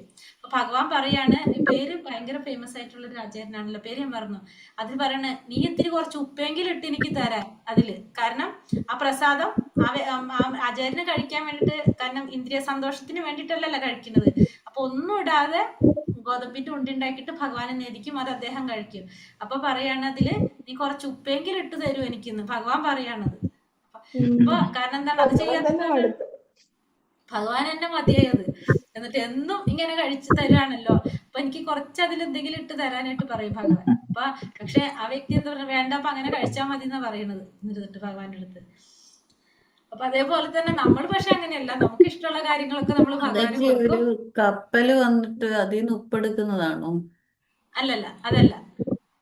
ഇത് ആചാര്യനാരായണ ചൈതന്യ ചരിതാമൃതത്തിലുള്ളത് അതൊക്കെ കഥകൾ ഫുള്ള് കുറെ പറയുന്നുണ്ട് അങ്ങനത്തെ ചെറിയ ചെറിയ കഥകൾ ഇങ്ങനെ. അപ്പൊ നമ്മള് ഒന്നാമത്തെ ഉപദേശം നമ്മളപ്പോ മുഴുവനായി. ഫസ്റ്റത്തെ അതിൽ ഉപദേശം മുഴുവനായി. ഇനി നമ്മളത് പാലിക്കാൻ നോക്കാന്ന് മാത്രമുള്ള നമുക്ക് അല്ലെ. എന്താണ് എന്തൊക്കെയാണ് പറയുന്നത്? വാക്ക്, മനസ്സ്, ക്രോധം, ജിഹ്വ, ഉദരം, ഉപസ്ഥം. ഈ 6 കാര്യങ്ങളുടെ ത്വരയെ നിയന്ത്രിക്കാൻ സാധിക്കുന്നവൻ ധീരനാണ്. ആ വ്യക്തിക്ക് ഈ ഭൂമിയെ മുഴുവൻ ശിഷ്യപ്പെടുത്താനുള്ള അർഹത ഉണ്ടായിരിക്കും എന്നാണ് ഒന്നാമത്തെ ഉപദേശം നമ്മൾ കണ്ടത്. ജിഹ്വയെ നിയന്ത്രിക്കുക, പിന്നെ ഉദരം, ഉപസ്ഥം. ഇപ്പൊ ഈ 6 കാര്യങ്ങളെ നിയന്ത്രിക്കേണ്ട കാര്യങ്ങൾ നമ്മൾ ഇതിൽ പഠിച്ചു. അപ്പൊ നമുക്ക് പതുക്കെ പതുക്കെ നമ്മൾ അത് പഠിച്ചു പോകാം, നമുക്ക് നോക്കാം. ഇനി രണ്ടാമത്തെ ഉപദേശത്തില് നമ്മൾ പറയുന്നത്, ഇതില് 1 മുതൽ 7 വരെയുള്ള ഉപദേശം വൈദി സാധന ഭക്തി എന്നാണ് പറയാ. 1 മുതൽ 7 വരെയുള്ള ഉപദേശത്തിന് വൈദി സാധന ഭക്തി എന്നാണ് പറയുന്നത്. അതായത് വൈദി സാധന ഭക്തി എന്ന് പറയുന്നത് നമ്മൾ ഈ ശാസ്ത്രങ്ങളിൽ പറഞ്ഞ പ്രകാരം നമ്മൾ ഓരോ കാര്യങ്ങൾ ചെയ്യുന്നു. ഇതിപ്പോ നമ്മളിതിപ്പോ കേട്ടപ്പോ നമുക്കിനി ചെയ്യേണ്ടി വരുമല്ലോ എന്ന് വിചാരിച്ചിട്ട് നമ്മൾ ചെയ്യുന്നു. ഇപ്പൊ നമ്മള് ഉദരത്തിനെ നിയന്ത്രിക്കാനായിട്ട് നമുക്കിപ്പോ ഏകാദശി വ്രതം എടുക്കണം, അതല്ലെങ്കിൽ നമ്മൾ ജന്മാഷ്ടമി എടുക്കണമല്ലോ എന്ന് വിചാരിച്ചിട്ട് നമ്മൾ ചെയ്യില്ലേ, അതാണ് വൈദി സാധന ഭക്തി. നമുക്ക് ഇഷ്ടമുണ്ടായിട്ടല്ല, പക്ഷെ ചെയ്യാതെ ഓപ്ഷൻ ഇല്ലല്ലോ എന്ന് വിചാരിച്ചിട്ട് നമ്മൾ ചെയ്യുന്നത്. അതാണ് വൈദി. ഏത് ദാ പറയും? ദയരത. വൈദി സാധന ഭക്തി എന്ന് പറയും. അതായത് നമ്മളപ്പോ നമുക്ക് ഇഷ്ടമുണ്ടായിട്ട് ചെയ്യണം എന്നില്ല, പക്ഷെ ശാസ്ത്രങ്ങളിൽ പറയുന്നതാണ്. അങ്ങനെ വിചാരിച്ചിട്ട് നമ്മൾ ചെയ്യണമല്ലോ എന്ന് വിചാരിച്ചിട്ട് നമ്മൾ ചെയ്യുന്നു. അപ്പൊ നമ്മളെ മനസ്സുകൊണ്ടൊന്നും ചെയ്യുന്നതല്ല അത്, പക്ഷെ ചെയ്യണ്ടേ എന്ന് വിചാരിച്ചിട്ട് നമ്മൾ ചെയ്തു പോണതാണ് വൈദി സാധന ഭക്തി. അപ്പൊ 1 മുതൽ 7 വരെ ഇതിൽ ഈ ശ്ലോകങ്ങൾ മുഴുവനും വൈദി സാധന ഭക്തിയിലാണ് വരുന്നത്. അപ്പൊ അതിനുശേഷം നമുക്ക് എന്ത് വരും? രാഗാനുഗ ഭക്തിയിലേക്ക് മാറും. അപ്പൊ നമ്മളിത് ചെയ്ത് അതായത് നമ്മള് കുട്ടികൾ ആദ്യമായിട്ട് സ്കൂളിൽ പോകുമ്പോ അച്ഛനമ്മയ്ക്കും വേണ്ടിയിട്ടാണ് അവർ ആദ്യമായിട്ട് സ്കൂളിൽ പോണത് അല്ലെ. കുറെ നാൾ അങ്ങനെ തന്നെ പോണത്. അവര് കുറെ കഴിയുമ്പോഴാണ് അവർക്ക് വേണ്ടി ചെയ്തു തുടങ്ങുന്നത്. അതേപോലെ തന്നെ ഈ വൈദി സാധന ഭക്തി നമ്മൾ ചെയ്ത് വരുമ്പോൾ നമുക്ക് പതുക്കെ എന്ത് വരും? നമ്മൾ അടുത്ത സ്റ്റേജിലേക്ക് പോകും, രാഗാനുഗ ഭക്തി. അതായത് നമ്മളപ്പോ എന്താണ്, നമുക്ക് വേണ്ടി ചെയ്യാൻ തുടങ്ങും. അപ്പൊ മക്കൾ ആ സ്കൂളിൽ പോണ പോലെ തന്നെ അവർ കുറെ നാൾ പോയി കഴിഞ്ഞാൽ അവർക്ക് അതിന്റെ മനസ്സിലാവണം, എനിക്ക് വേണ്ടി പഠിക്കണം, അല്ലെങ്കിൽ അച്ഛനമ്മയ്ക്കും വേണ്ടിയിട്ട് അവരൊക്കെ ചെയ്യുന്നത്. പിന്നെ അവർ അവർക്ക് വേണ്ടി പതുക്കെ ചെയ്യാൻ തുടങ്ങുന്ന പോലെ നമ്മൾ ഈ വൈദി സാധന ഭക്തി ആദ്യം നമ്മളിപ്പോ ഇങ്ങനെ പറഞ്ഞിട്ട് ഇങ്ങനെ ചെയ്യാതെ എങ്ങനെ ഇരിക്കുക എന്ന് വിചാരിച്ച് നമ്മൾ ചെയ്തു തുടങ്ങും. നമ്മളെ മനസ്സിൽ നിന്നൊന്നും വരുന്നതല്ല, പക്ഷെ നിർബന്ധിച്ച് നമ്മൾ സ്വന്തമായിട്ട് എണീറ്റ് കഷ്ടപ്പെട്ട് നമ്മൾ ഏകാദശി എടുക്കുന്നു, നമ്മളിപ്പോ പറഞ്ഞ പോലെ മംഗളാരതി അറ്റൻഡ് ചെയ്യുന്നു, ക്ലാസ്സുകൾ കേൾക്കുന്നു. അതൊക്കെ ആർക്കോ വേണ്ടി നമ്മൾ ചെയ്യുന്നതാണ്, നമുക്ക് ഇഷ്ടമുണ്ടായിട്ടല്ല. അതാണ് വൈദി സാധന ഭക്തി. പക്ഷെ അങ്ങനെ ചെയ്ത് വരുമ്പോൾ നമുക്ക് എന്ത് വരും? അതിനോട് ഇഷ്ടം വന്നു തുടങ്ങും. നമ്മൾ പോലും അറിയാതെ നമ്മളെ സ്വാധീനിക്കും, നമുക്കത് ഇഷ്ടം വന്നു തുടങ്ങും. അപ്പൊ അത് എന്തിലേക്ക് മാറും? രാഗാനുഗ ഭക്തിയിലേക്ക് മാറും. അപ്പൊ നമ്മള് മനസ്സുകൊണ്ട് ചെയ്യാൻ തുടങ്ങും, കുറച്ച് ആത്മാർത്ഥത വന്നു തുടങ്ങും. അപ്പൊ നമുക്ക് കറക്റ്റായിട്ട് ആരും പറയാതെ തന്നെ നമ്മൾ അതിൽ കയറാൻ തുടങ്ങും. അങ്ങനെ ചെയ്തു തുടങ്ങുന്നതാണ് എന്ത്? രാഗാനുഗ ഭക്തി എന്ന് പറയുന്നത്. അപ്പൊ രണ്ടാമത്തെ സ്റ്റേജിലേക്ക് നമ്മൾ കടക്കും. മനസ്സിലാവുണ്ടോ? അത് ഏത് ശ്ലോകം വരെയാണ് രാഗാനുഗ ഭക്തി? രാഗാനുഗ 8. അത് 8 മാത്രമാണോ? ആദ്യത്തെ 1 to 7 ഇത് 8 മാത്രമാണോ മാതാജി? അതെ. അവിടെ എത്തുമ്പോ പറയത്, ഞാനിപ്പോ ഇത് പറഞ്ഞപ്പോ ഇങ്ങനെ പറഞ്ഞതാണ് വൈദി സാധന ഭക്തിയില്. പിന്നെ അത് കഴിഞ്ഞിട്ട് പ്രേമഭക്തി വരും, ഭാവഭക്തി, അത് നമ്മൾ പറയും, അവിടെ എത്തുമ്പോ പറയും കേട്ടോ. അപ്പൊ ഇപ്പൊ നമ്മള് വൈദി സാധന ഭക്തിയിലാണ്. ഇപ്പൊ നമ്മള് ഇപ്പൊ തന്നെ 6 ഉപദേശങ്ങൾ കിട്ടിയത് നമ്മൾ ഇരിക്കുക. ഇനി ബാക്കി അടുത്തേക്ക് നമ്മൾ പോകണം. അപ്പൊ ഇതൊക്കെ നമ്മൾ ചെയ്യേണ്ടതെന്ന്, ഇത് നമ്മളെ എല്ലാവരെയും പ്രോബ്ലം ഇങ്ങനെ തന്നെയാണ്. അതായത് എല്ലാവരും അങ്ങനെ തന്നെയാണ്, നമ്മളിത് ചെയ്യണമല്ലോ എന്ന് വിചാരിച്ചിട്ടാണ് ആദ്യം എല്ലാവരും ചെയ്യുന്നത്. നമ്മളൊക്കെ കനിഷ്ഠ ഭക്തന്മാര് തന്നെയാണ്. നമ്മളിന്ന് ഭാഗവതം ക്ലാസ്സിൽ പഠിച്ചില്ലേ, കനിഷ്ഠ ഭക്തര്, ഉത്തമ ഭക്തര്, മധ്യമ ഭക്തരെന്ന് ആദ്യം എല്ലാവരും കനിഷ്ഠ ഭക്തരായിരിക്കും ഫസ്റ്റ്. കാരണം നമ്മൾ എവിടെ അമ്പലം കണ്ടാലും ഭഗവാനെ കണ്ടാൽ അവിടെ തൊഴും നമുക്ക് എല്ലാവരും ഒരുപോലെയാണ്. ആദ്യം ഫസ്റ്റ് സ്റ്റേജിൽ അങ്ങനെയായിരിക്കും നമ്മളൊക്കെ. പക്ഷെ നമ്മൾ അവിടെ തന്നെ നിൽക്കരുത്. നമുക്ക് മനസ്സിലായി കഴിഞ്ഞാൽ നമ്മൾ അവിടെ നിന്ന് അടുത്തേക്ക് മാറാൻ നമ്മൾ ശ്രമിക്കണം ഫസ്റ്റ്. അതാണ്. അല്ലെങ്കിൽ കനിഷ്ഠ ഭക്തന്റെ ലെവലിൽ തന്നെ നിന്ന് പോയി കഴിഞ്ഞാൽ നമുക്ക് ഒരിക്കലും എന്തുണ്ടാവില്ല, ഭഗവാൻ അറിയാൻ സാധിക്കില്ല, നമുക്ക് ഭഗവാന്റെ സംരക്ഷണം കിട്ടില്ല, നമുക്ക് മനസ്സിലാക്കാനായിട്ട് സാധിക്കില്ല. അപ്പൊ നമ്മൾ എന്ത് വേണം, കനിഷ്ഠ ഭക്തന്റെ ലെവലിൽ നിന്ന് നമ്മൾ മധ്യമത്തിലേക്ക് ഉത്തമത്തിലേക്ക് എത്താനായിട്ട് പിന്നെയും പാടാണല്ലോ. മധ്യമത്തിലേക്കെങ്കിലും നമ്മൾ എത്താനായിട്ട് ശ്രമിക്കണം. നമ്മളെല്ലാവരും തുടക്കത്തിൽ കനിഷ്ഠ ഭക്തന്മാർ തന്നെയായിരിക്കും.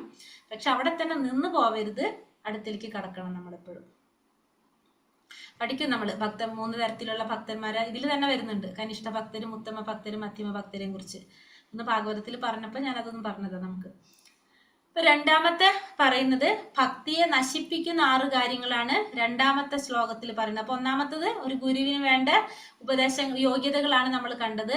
ഈ രണ്ടാമത്തിൽ നമ്മൾ പറയുന്നത് ഭക്തിയെ നശിപ്പിക്കുന്ന 6 കാര്യങ്ങൾ എന്തൊക്കെയാണെന്ന്. ഭക്തി എന്തൊക്കെ കാര്യങ്ങൾ കൊണ്ടാണ് നമ്മുടെ ഭക്തി നശിച്ചു പോകുന്നതെന്നാണ് നമ്മൾ രണ്ടാമത്തെ ഉപദേശത്തില് നമ്മൾ കാണുന്നത്. എന്താണ് പറയുന്നത്? അത്യാഹാര പ്രയാസശ്ച പ്രജൽപാ നിയമാഗ്രഹഃ ജനസംഘശ്ച ലൗല്യം ച ഷഡ്ഭിർ ഭക്തി വിനശ്യതി. എന്തൊക്കെയാണ്? അത്യാഹാര പ്രയാസശ്ച പ്രജൽപ നിയമാഗ്രഹഃ ജനസംഘശ്ച ലൗല്യം ച ഷഡ്ഭിർ ഭക്തി വിനശ്യതി. ഇപ്പൊ ഭക്തിയെ നശിപ്പിക്കുന്ന 6 കാര്യങ്ങൾ മാതാജിക്ക് വാട്സപ്പിൽ ഇട്ടിട്ടുണ്ട്. മാതാജിയുടെ ശ്ലോകം എന്തായാലും നാളെ എടുക്കുള്ളൂ. ഇന്ന് ജസ്റ്റ് പറഞ്ഞു കഴിഞ്ഞാല് നമുക്ക് നാളെ എളുപ്പമായല്ലോ.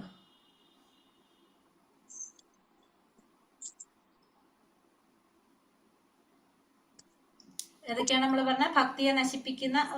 ലൈവ് ഒന്ന് പോസ്റ്റ് ചെയ്യാൻ നോക്കാം. ഞാൻ റൂം ഇത് ക്ലോസ് ചെയ്യും. ഒരു മിനിറ്റ്. പുസ്തകം കിട്ടി മാതാജി കേട്ടാ. കിട്ടിയോ? മാതാജിരെ വന്നോ? മാതാജി, ഗോപിചന്ദ്രൻ ഇങ്ങനെ തൊടുന്നത് എങ്ങനാ? കൈ കൊണ്ട് തൊടാം മാതാജി. അതൊരു വെള്ളത്തിൽ ചാലിച്ചിട്ട് ക്ലാസ് കഴിഞ്ഞിട്ട് പറഞ്ഞത് സമയം പോകും നമ്മള്.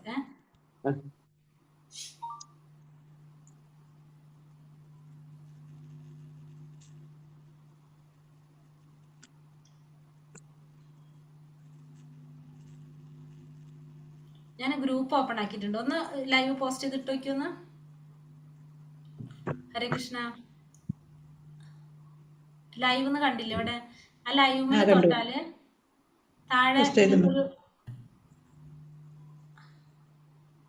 മിനി മാതാജി ഇട്ടു. ഓക്കെ.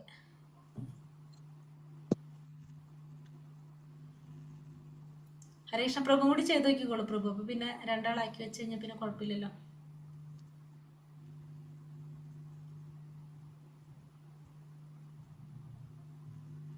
നോക്കുണ്ടോ?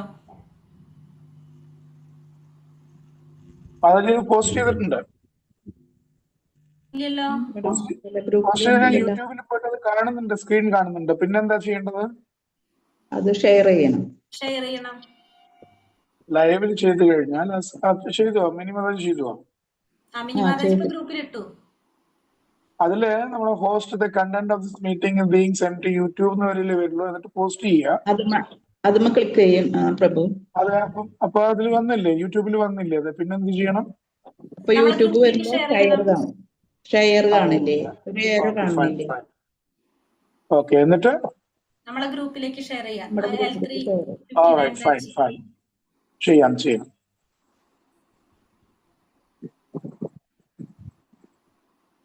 ചെയ്തു. ഇവിടെ കണ്ടു വന്നു. ഹരേ കൃഷ്ണ. അപ്പൊ 2 ആള് പഠിച്ചില്ലേ? സുഖായി. ഹരേ കൃഷ്ണ. അപ്പൊ നമുക്ക് ഇപ്പൊ ഞാൻ ഗ്രൂപ്പ് ഓപ്പൺ ആക്കി വെച്ചിരിക്കുകയാണ്. വേറൊരു മെസ്സേജ് അതിൽ ഇടില്ല എന്ന് വെച്ചാൽ നമുക്ക് ഗ്രൂപ്പ് ഓപ്പൺ ആക്കുന്നതുകൊണ്ട് വിരോധം ഉണ്ടാവില്ല. കാരണം പ്രോബ്ലം വരുന്ന വെച്ചാൽ അല്ലെങ്കിൽ എന്തെങ്കിലും ഫോർവേഡഡ് മെസ്സേജുകൾ ഒട്ടും നമ്മളെ ഗ്രൂപ്പിൽ പോസ്റ്റ് ചെയ്യരുത് ഒരിക്കലും. അങ്ങനെയൊക്കെ വരുമ്പോഴാണ് ഗ്രൂപ്പ് പിന്നെ ക്ലോസ് ചെയ്യേണ്ടി വരുന്നത്. നമുക്ക് തോന്നും ഭക്തിയുടെ കാര്യങ്ങളെല്ലാം എല്ലാവർക്കും അറിയട്ടെ എന്ന് വിചാരിക്കും. പക്ഷെ അത് മറ്റുള്ളവർക്ക് ബുദ്ധിമുട്ടാവും. കാരണം പല ഗ്രൂപ്പിലും പലരും ഉള്ളതല്ല. എന്ത് മാതാജി പറഞ്ഞു കേട്ടില്ല? ഗ്രൂപ്പ് ക്ലോസ് ചെയ്തിരിക്കുന്നതൊക്കെയാണ് നല്ലത്. നല്ലത്. അതുകൊണ്ടാണ് ഗ്രൂപ്പുകൾ ക്ലോസ് ചെയ്യുന്നതിന്റെ കാരണം അതുകൊണ്ടാണ്. പിന്നെ വെറുതെ നമ്മൾ സംസാരങ്ങളും പ്രശ്നങ്ങളും ആക്കണ്ടല്ലോ എന്ന് വെച്ചിട്ട്. പിന്നെ അപ്പൊ നമ്മൾ പറഞ്ഞത് അത്യാഹാര പ്രയാസശ്ച പ്രജൽപ നിയമാഗ്രഹ ജനസംഘശ്ച ലൗല്യം ച ഷഡ്ഭിർ ഭക്തിർ വിനശ്യതി. അപ്പൊ ഒന്ന് ഫസ്റ്റത്തെ പറയണത് ഏതാണ്? അത്യാഹാരം. ഫസ്റ്റത്തെ പറയണത് ഏതാണ്? അത്യാഹാരം, അമിതമായിട്ടുള്ള ഭക്ഷണം. രണ്ടാമത്തത് പ്രയാസം. പ്രയാസം എന്ന് വെച്ചാല് അധ്വാനം. പ്രയാസം എന്ന് വെച്ചാൽ കഠിനമായ അധ്വാനത്തിനാണ് പ്രയാസം എന്ന് പറയുന്നത്. കഠിനമായ അധ്വാനം. പിന്നെ പ്രജൽപ്പം. പ്രജൽപ്പം എന്ന് വെച്ചാൽ എന്താണ്? സംസാരം, അനാവശ്യമായ സംസാരം. ആദ്യത്തെ 3 കാര്യങ്ങൾ നമുക്ക് ബുദ്ധിമുട്ടുള്ള കാര്യങ്ങൾ. രണ്ടാമത്തെ കുഴപ്പമില്ല, കഠിനമായ അധ്വാനം. അതില്ലെങ്കിൽ വിരോധമില്ല നമുക്ക് ചെയ്യേണ്ട. പക്ഷെ മറ്റേത് രണ്ടും പ്രശ്നമാണ് നമുക്ക്. അമിതമായ ഭക്ഷണം, പിന്നെ അമിതമായ അധ്വാനം, പിന്നെ പ്രജൽപ്പം, അമിതമായ സംസാരം. ഈ 3 കാര്യങ്ങൾ, അനാവശ്യമായിട്ടുള്ള സംസാരങ്ങള്. പിന്നെ വന്നിട്ട് നിയമാഗ്രഹ, യമനിയമങ്ങൾ പാലിക്കാതിരിക്കുക. നിയമങ്ങളിലുള്ള ആസക്തി, അതായത് യമനിയമങ്ങൾ നമ്മൾ പാലിക്കാതിരിക്കുക. പിന്നെ ജനസംഘം. ജനസംഘം എന്ന് വെച്ചാല് ഭൗതികമായിട്ടുള്ള ജനങ്ങളുമായിട്ടുള്ള കൂട്ടുകെട്ട്, ഭൗതികതയിലുള്ള ജനങ്ങളായിട്ടുള്ള കൂട്ടുകെട്ട്. പിന്നെ ലൗല്യം. ലൗല്യം എന്ന് വെച്ചിട്ടുണ്ടെങ്കിൽ തീവ്രമായ ആഗ്രഹങ്ങൾ. നമുക്ക് കുറെ ആഗ്രഹങ്ങൾ, അങ്ങനത്തെ ആഗ്രഹങ്ങളുണ്ട്. അതിന്റെ പിന്നാലെ നമ്മൾ പോയി കഴിഞ്ഞാൽ അത് മാത്രം നമ്മളെ മുന്നിൽ ഉണ്ടാവുള്ളൂ, ബാക്കി ഒന്നും ഉണ്ടാവില്ല. ഇപ്പൊ ചെറിയൊരു എക്സാമ്പിള്, എനിക്കൊരു BMW കാർ മേടിക്കണം വെച്ചാൽ അതിന് വേണ്ടിയിട്ട് നമുക്ക് എന്തോരം പൈസ ഉണ്ടാക്കണം, അതിന്റെ എന്തൊക്കെ ചെയ്യണം, ഏത് സമയത്തും ബ്രൗസ് ചെയ്ത് നോക്കിക്കൊണ്ടിരിക്കും അതിന്റെ സ്പെസിഫിക്കേഷൻ എന്താണ്, അതിനെന്തൊക്കെ ചെയ്യണം. അപ്പൊ എന്താണ്, നമ്മളെ ചുറ്റും നമ്മൾ അറിയില്ല, ഒന്നും അറിയില്ല. നമ്മുടെ ലക്ഷ്യം എന്ത് മാത്രമേ ഉള്ളൂ? ആ കാറ് മാത്രം. അതാണ് നമ്മുടെ തീവ്രമായിട്ടുള്ള ആഗ്രഹങ്ങൾ. ഈ 6 കാര്യങ്ങള് നമ്മുടെ ഭക്തി നശിപ്പിച്ച് കളയുന്നതാണ്. അപ്പൊ എന്തൊക്കെയാണ് ഭക്തിയെ നശിപ്പിക്കുന്ന 6 കാര്യങ്ങള്? അത്യാഹാരം, പിന്നെ അത്യാഹാര പ്രയാസശ്ച, പ്രയാസം എന്ന് വെച്ചാല് അമിതമായ അധ്വാനം, കഠിനാധ്വാനങ്ങള്. പ്രജൽപ്പം, അമിതമായ അനാവശ്യമായ സംസാരങ്ങള്. നിയമാഗ്രഹം എന്ന് പറഞ്ഞാല് യമനിയമങ്ങളിലുള്ള ആസക്തി, നിയമങ്ങൾ പാലിക്കാതിരിക്കുക. പിന്നെ പ്രയാസശ്ച പ്രജൽപ നിയമാഗ്രഹ ജനസംഘശ്ച ലൗല്യം ച. ജനസംഘം എന്ന് വെച്ചാല് ഭൗതികമായിട്ടുള്ള ജനങ്ങളായിട്ടുള്ള കൂട്ടുകെട്ട്. ഭൗതികതയുള്ള ജനങ്ങൾ എന്ന് ഉദ്ദേശിക്കുന്നത് ഭൗതികമായിട്ടുള്ള ലോകം, അതായത് അവരുടെ സുഖവും സന്തോഷവും എന്നൊക്കെ മാത്രമല്ല, എല്ലാ ദേവന്മാരും ഭഗവാനും എല്ലാം ഒന്നാണെന്ന് ചിന്തിക്കുന്ന അത്തരത്തിലുള്ള ഭൗതികമായിട്ടുള്ള നിയമങ്ങളിൽ ആസക്തി എന്ന് പറഞ്ഞാൽ എന്തുവാ? നിയമങ്ങളിൽ ആസക്തി എന്ന് വെച്ചിട്ടുണ്ടെങ്കിൽ അത് നമുക്ക് പാലിക്കാൻ തോന്നില്ല. നമുക്കിപ്പോ നോൺ വെജ് കഴിക്കല് നിർത്താൻ തോന്നില്ല. നമുക്ക് അങ്ങനെ അല്ല, നിയമങ്ങളിൽ ആസക്തി അല്ലെങ്കിൽ അവയെ പാടെ ഒഴിവാക്കൽ എന്ന് പറഞ്ഞപ്പം അത് നമ്മൾ ചെയ്യാതെ ഇരിക്കുന്നു. യമനിയമങ്ങളിൽ ആസക്തി എന്ന് പറയുന്നത്, ഇപ്പൊ നമുക്കിപ്പോ നോൺ വെജ് എടുക്കാം. നോൺ വെജില് നമുക്ക് നമ്മളെ യമനിയമം നിങ്ങൾ എന്ത് പറഞ്ഞതിന്റെ ഇത് ഒഴിവാക്കാന്നുള്ളതാണ് അല്ലെ? മത്സ്യം, മാംസം, മുട്ട എന്നിവ ഒഴിവാക്കുക. അപ്പൊ അതിൽ ആസക്തി വരുമ്പോ നമ്മൾ അത് ഒഴിവാക്കുവോ? ഇല്ല. അല്ലെങ്കിൽ അതിനെ പാടെ ഒഴിവാക്കാന്ന് വെച്ചിട്ടുണ്ടെങ്കിൽ ഇത് നമ്മൾ മൈൻഡ് ചെയ്യുന്നില്ല. യമനിയമങ്ങൾ എന്നുള്ള സബ്ജക്റ്റേ നമ്മൾ ചിന്തിക്കുന്നില്ല. യമനിയമങ്ങൾ പാലിക്കേണ്ടത് നമ്മൾ ആവശ്യം. നിയമങ്ങളെ കൂടുതൽ ഇതാക്കുക എന്നാണോ? അതായത് ആ സെന്റൻസ് നമ്മൾ ചിന്തിക്കുന്ന രീതിയിലല്ലാത്തോണ്ട് തോന്നുന്നത്. അതായത് യമനിയമങ്ങളിൽ ആസക്തി എന്ന് വെച്ചിട്ടുണ്ടെങ്കിൽ നമ്മള് മത്സ്യം, മാംസം, മുട്ട അതെടുക്കും. അപ്പൊ ഈ നോൺ വെജിനോട് നമുക്ക് ആസക്തി ഉണ്ടാവുമ്പോ നമ്മൾ എന്താ ചെയ്യാ? നമ്മൾ യമനിയമങ്ങൾ മുഴുവൻ അങ്ങോട്ട് ഒഴിവാക്കും. നമ്മളത് മൈൻഡ് ചെയ്യില്ല. കാരണം നമ്മൾ നമ്മളെ രീതിക്ക് പോകും, യമനിയമം വേറെ സൈഡിൽ കൂടെ പോകും.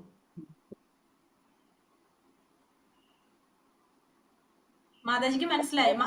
ഈ സെന്റൻസ് മാതാജി ഇത് നോക്കണ്ട. നമുക്ക് എന്താ വേണ്ടത്?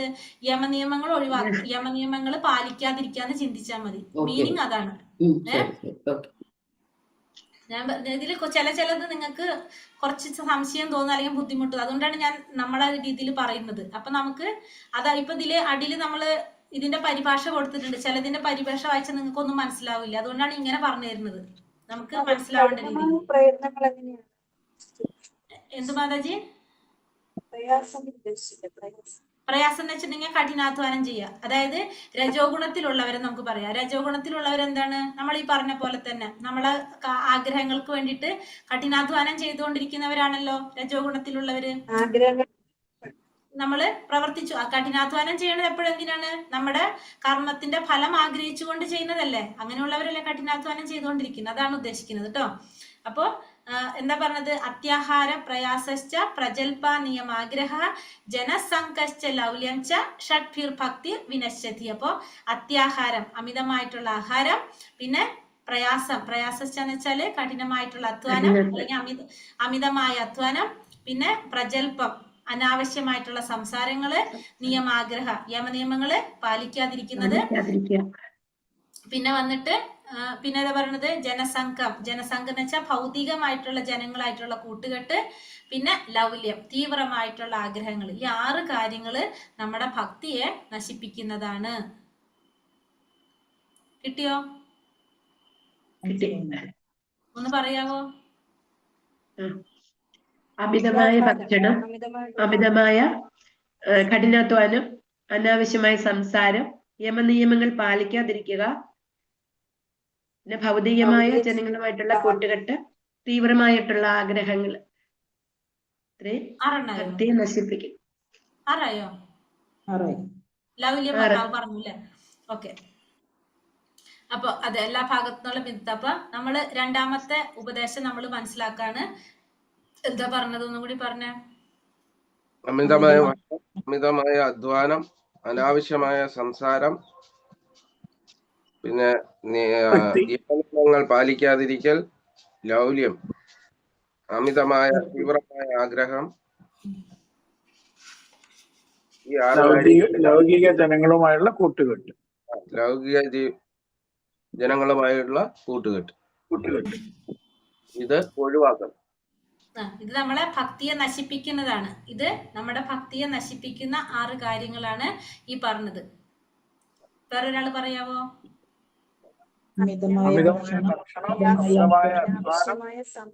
അനാവശ്യമായ സംസാരം, യമനിയമങ്ങളിൽ ആസക്തി, ലൗകിക ജനങ്ങളുമായുള്ള കൂട്ടുകെട്ട്, തീവ്രമായ ആഗ്രഹങ്ങൾ. അത് കൃഷ്ണഭക്തി നശിച്ചു പോകും.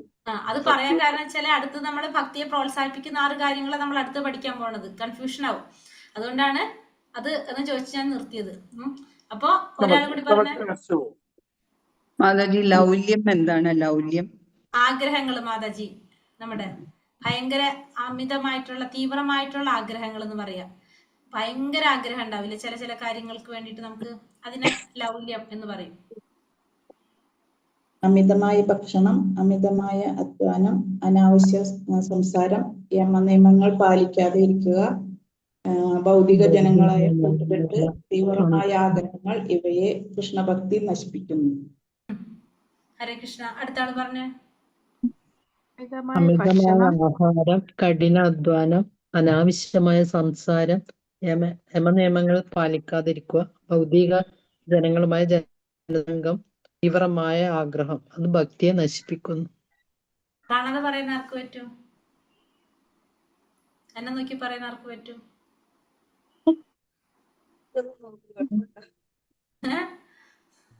ഞാൻ പറയാം. പറഞ്ഞോ, സപ്പോർട്ട് ചെയ്ത് തരാം. പറഞ്ഞോളൂ. അമിതമായ ഭക്ഷണം, അമിതമായ ആഗ്രഹം, നല്ല സത്സംഗം, നല്ല സത്സംഗമല്ല, സത്സംഗം നശിപ്പിക്കുന്നല്ലേ? അനാവശ്യ സംസാരം, സത്സംഗമല്ലാത്ത അനാവശ്യമായ കൂട്ടുകെട്ട്, അതെ, യമനിയമങ്ങൾ പാലിക്കാതിരിക്കുക, തീവ്രമായ ആഗ്രഹം. അങ്ങനെ കൃഷ്ണഭക്തി നശിച്ചു പോകും. ഒരാളും കൂടി പറഞ്ഞേ. നോക്കി പറഞ്ഞ, എന്നെ നോക്കിട്ട്. അമിതമായ ഭക്ഷണം, അമിതമായ അധ്വാനം, അമിതമായ സംസാരം, യമനിയമങ്ങൾ പാലിക്കാതെ ഇരിക്കുക, ഭൗതിക ജനങ്ങളായ കൂട്ടുകെട്ട്, തീവ്രമായ ആഗ്രഹം. ഹരേഷ്ണ മാതാചാരി പോ. അപ്പൊ ഇത് നമ്മളെ ഭക്തിയെ നശിപ്പിക്കുന്നതാണ്. അടുത്ത ആള് പറഞ്ഞേ. എന്നെ നോക്കി പറഞ്ഞോളൂ പറയുന്നവര് കേട്ടാ. അമിതമായ ഭക്ഷണം, അമിതമായ ഭക്ഷണം, അമിതമായ സംസാരം, ഇതെല്ലാം കൃഷ്ണ ഭക്തി കുറയ്ക്കും. ഭക്തി കുറയ്ക്കും, നശിച്ചു പോകും. ദർശന മാതാജി പറഞ്ഞാൽ കേട്ടില്ല. ആഹാരം, അമിതമായ ആഗ്രഹങ്ങൾക്ക് വേണ്ടിയിട്ടുള്ള കഠിനാധ്വാനം, തീവ്രമായ ആഗ്രഹങ്ങൾ, ഭൗതിക ചിന്തകളുള്ള ആളുകളുമായിട്ടുള്ള സംസർഗം. സൗണ്ട് ഇല്ല, ഹെഡ്സെറ്റ് വെച്ചുള്ളത് കൊണ്ടാണ് അതിന്റെ സൗണ്ട് കുറവാണ്. പിന്നെ യമനിയമങ്ങൾ പാലിക്കാതിരിക്കൽ തീവ്രമായ ആഗ്രഹം ഏതൊരെണ്ണം കൂടി വിട്ടല്ലോ? ഭൗതിക ജനങ്ങളുമായി സംസാരം. സംസാരം. അപ്പൊ ഈ 6 കാര്യങ്ങള് നമ്മളെ ഭക്തിയെ നശിപ്പിക്കുന്നതാണ് അല്ലെ? അടുത്തത് പറഞ്ഞോളൂ സ്മിത മാതാജി പറഞ്ഞേ.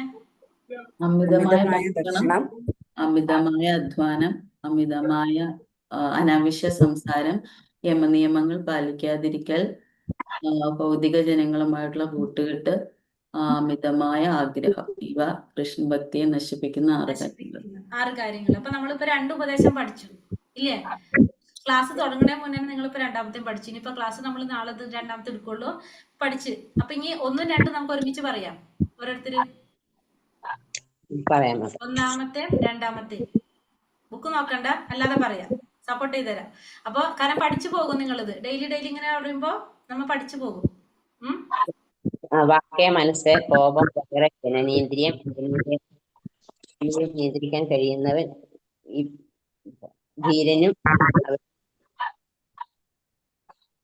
ധീരനായി ആ വ്യക്തിക്ക് എന്ത് സാധിക്കും? രക്ഷപ്പെടുത്താൻ കഴിയുകയും ചെയ്യും. 2ാമത്തെ പറഞ്ഞോളൂ മാതാജി. ഒന്ന് ഞാൻ മ്യൂട്ട് ചെയ്തു, ഒന്ന് അൺമ്യൂട്ട് ചെയ്ത് പറഞ്ഞോളൂ മാതാജി.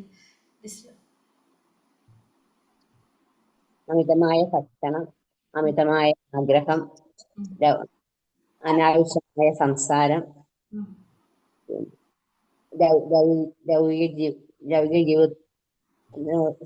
ലൗകിക കൂട്ടുകെട്ട്, തീവ്രമായ ആഗ്രഹങ്ങൾ എന്നിവ നിയന്ത്രിക്കുക. അത് നമ്മുടെ ഭക്തിയെ നശിപ്പിക്കും. നിയന്ത്രിക്കാനല്ല, നിയന്ത്രിച്ചാൽ പിന്നെ നമ്മൾ കൊണ്ടുവരില്ല. ഇത് ഭക്തിയെ നശിപ്പിക്കുന്നല്ല പറയണത്. ഇത് ഭക്തിയെ നമുക്ക് മനസ്സിലായത് പറഞ്ഞാൽ മതി. ഇപ്പൊ ബുക്കിലുള്ള പോലെ പറയണമെന്നില്ല, നിങ്ങൾക്ക് കാര്യം മനസ്സിലായല്ലോ, അപ്പൊ അത് പറഞ്ഞാൽ മതി കേട്ടോ. കാരണം നമ്മളെ ആവശ്യം എന്ന് വെച്ചാൽ ആ ഉപദേശങ്ങൾ എന്തൊക്കെയാണ്, ഉപദേശാമൃതം പഠിച്ചിട്ട് അതിലെന്താ ഉപദേശം എന്ന് ചോദിച്ചാൽ നമ്മൾ ഈ ക്വസ്റ്റ്യൻ ആൻസർ പറഞ്ഞിട്ട് കാര്യമില്ല. നമുക്ക് അറിയേണ്ടത് ആ ഉപദേശം തന്നെയാണ്. അപ്പൊ അതുകൊണ്ടാണ് അത് പഠിപ്പിക്കുന്നത്. ക്വസ്റ്റ്യൻ ആൻസർ പഠിപ്പിക്കുന്നതുകൊണ്ട് അർത്ഥമില്ലല്ലോ അവിടെ.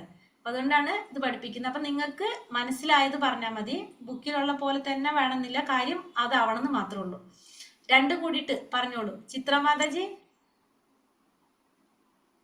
സുഖമായിട്ടിരിക്കുക. ചിത്രമാതാജി കേൾക്കുന്നുണ്ടോ? ഇല്ല, മാതാജി മ്യൂട്ടില്ല.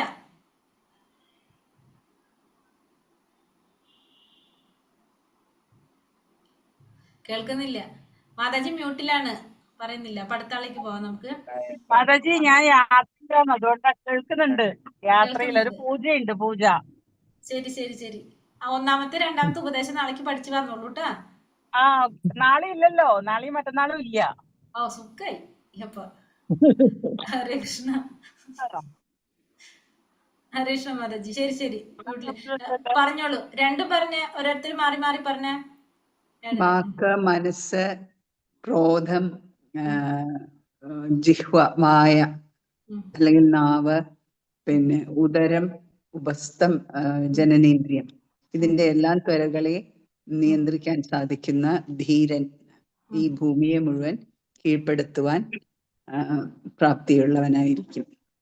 2ാമത്തെ അമിതമായ ഭക്ഷണം, അമിതമായ അധ്വാനം, അമിതമായ സംസാരം, യമനിയമങ്ങൾ പാലിക്കാതിരിക്കുക, ലൗകിക ജനങ്ങളുമായിട്ടുള്ള കൂട്ടുകെട്ട്, അമിതമായ ആഗ്രഹങ്ങൾ, ഇതെല്ലാം ഭക്തിയെ നശിപ്പിക്കുന്ന 6 കാര്യങ്ങളാണ്. ഹരേ കൃഷ്ണ മാതാജി. Thank you. പ്രണാം മാതാജി. ഹരിബോൽ. അടുത്ത ആള് പറഞ്ഞ 2ഉം.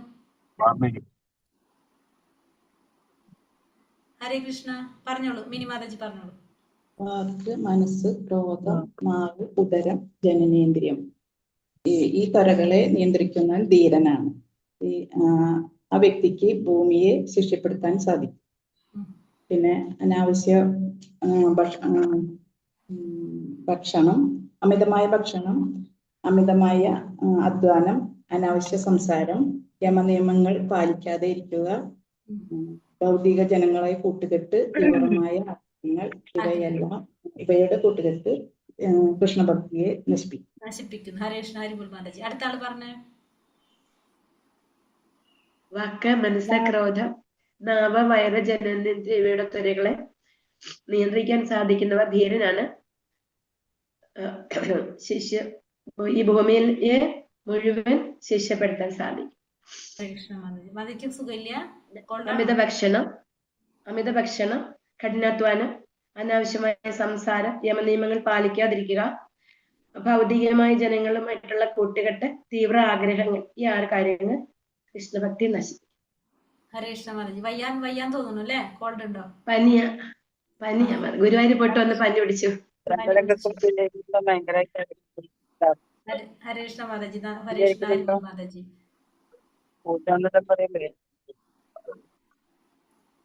ഹരേ കൃഷ്ണ. അടുത്ത ആള് ദർശന മാതാജി പറഞ്ഞോളൂ. വാക്ക്, മനസ്സ്, ക്രോധം, നാവ്, ജനനേന്ദ്രിയം, ഉദരം, ഇതിന്റെ ത്വരയൊക്കെ നിയന്ത്രിക്കാൻ സാധിക്കുന്ന ആള് ധീരനാണ്. ഇവർക്ക് പുരുഷന്മാരെ ഉണ്ടാക്കാൻ സാധിക്കും. പിന്നെ അമിതമായ ആഹാരം, അമിതമായ കഠിനാധ്വാനം, അനാവശ്യമായ സംസാരം, യമനിയമങ്ങൾ പാലിക്കാതിരിക്കുക, അമിതമായ ആഗ്രഹങ്ങൾ,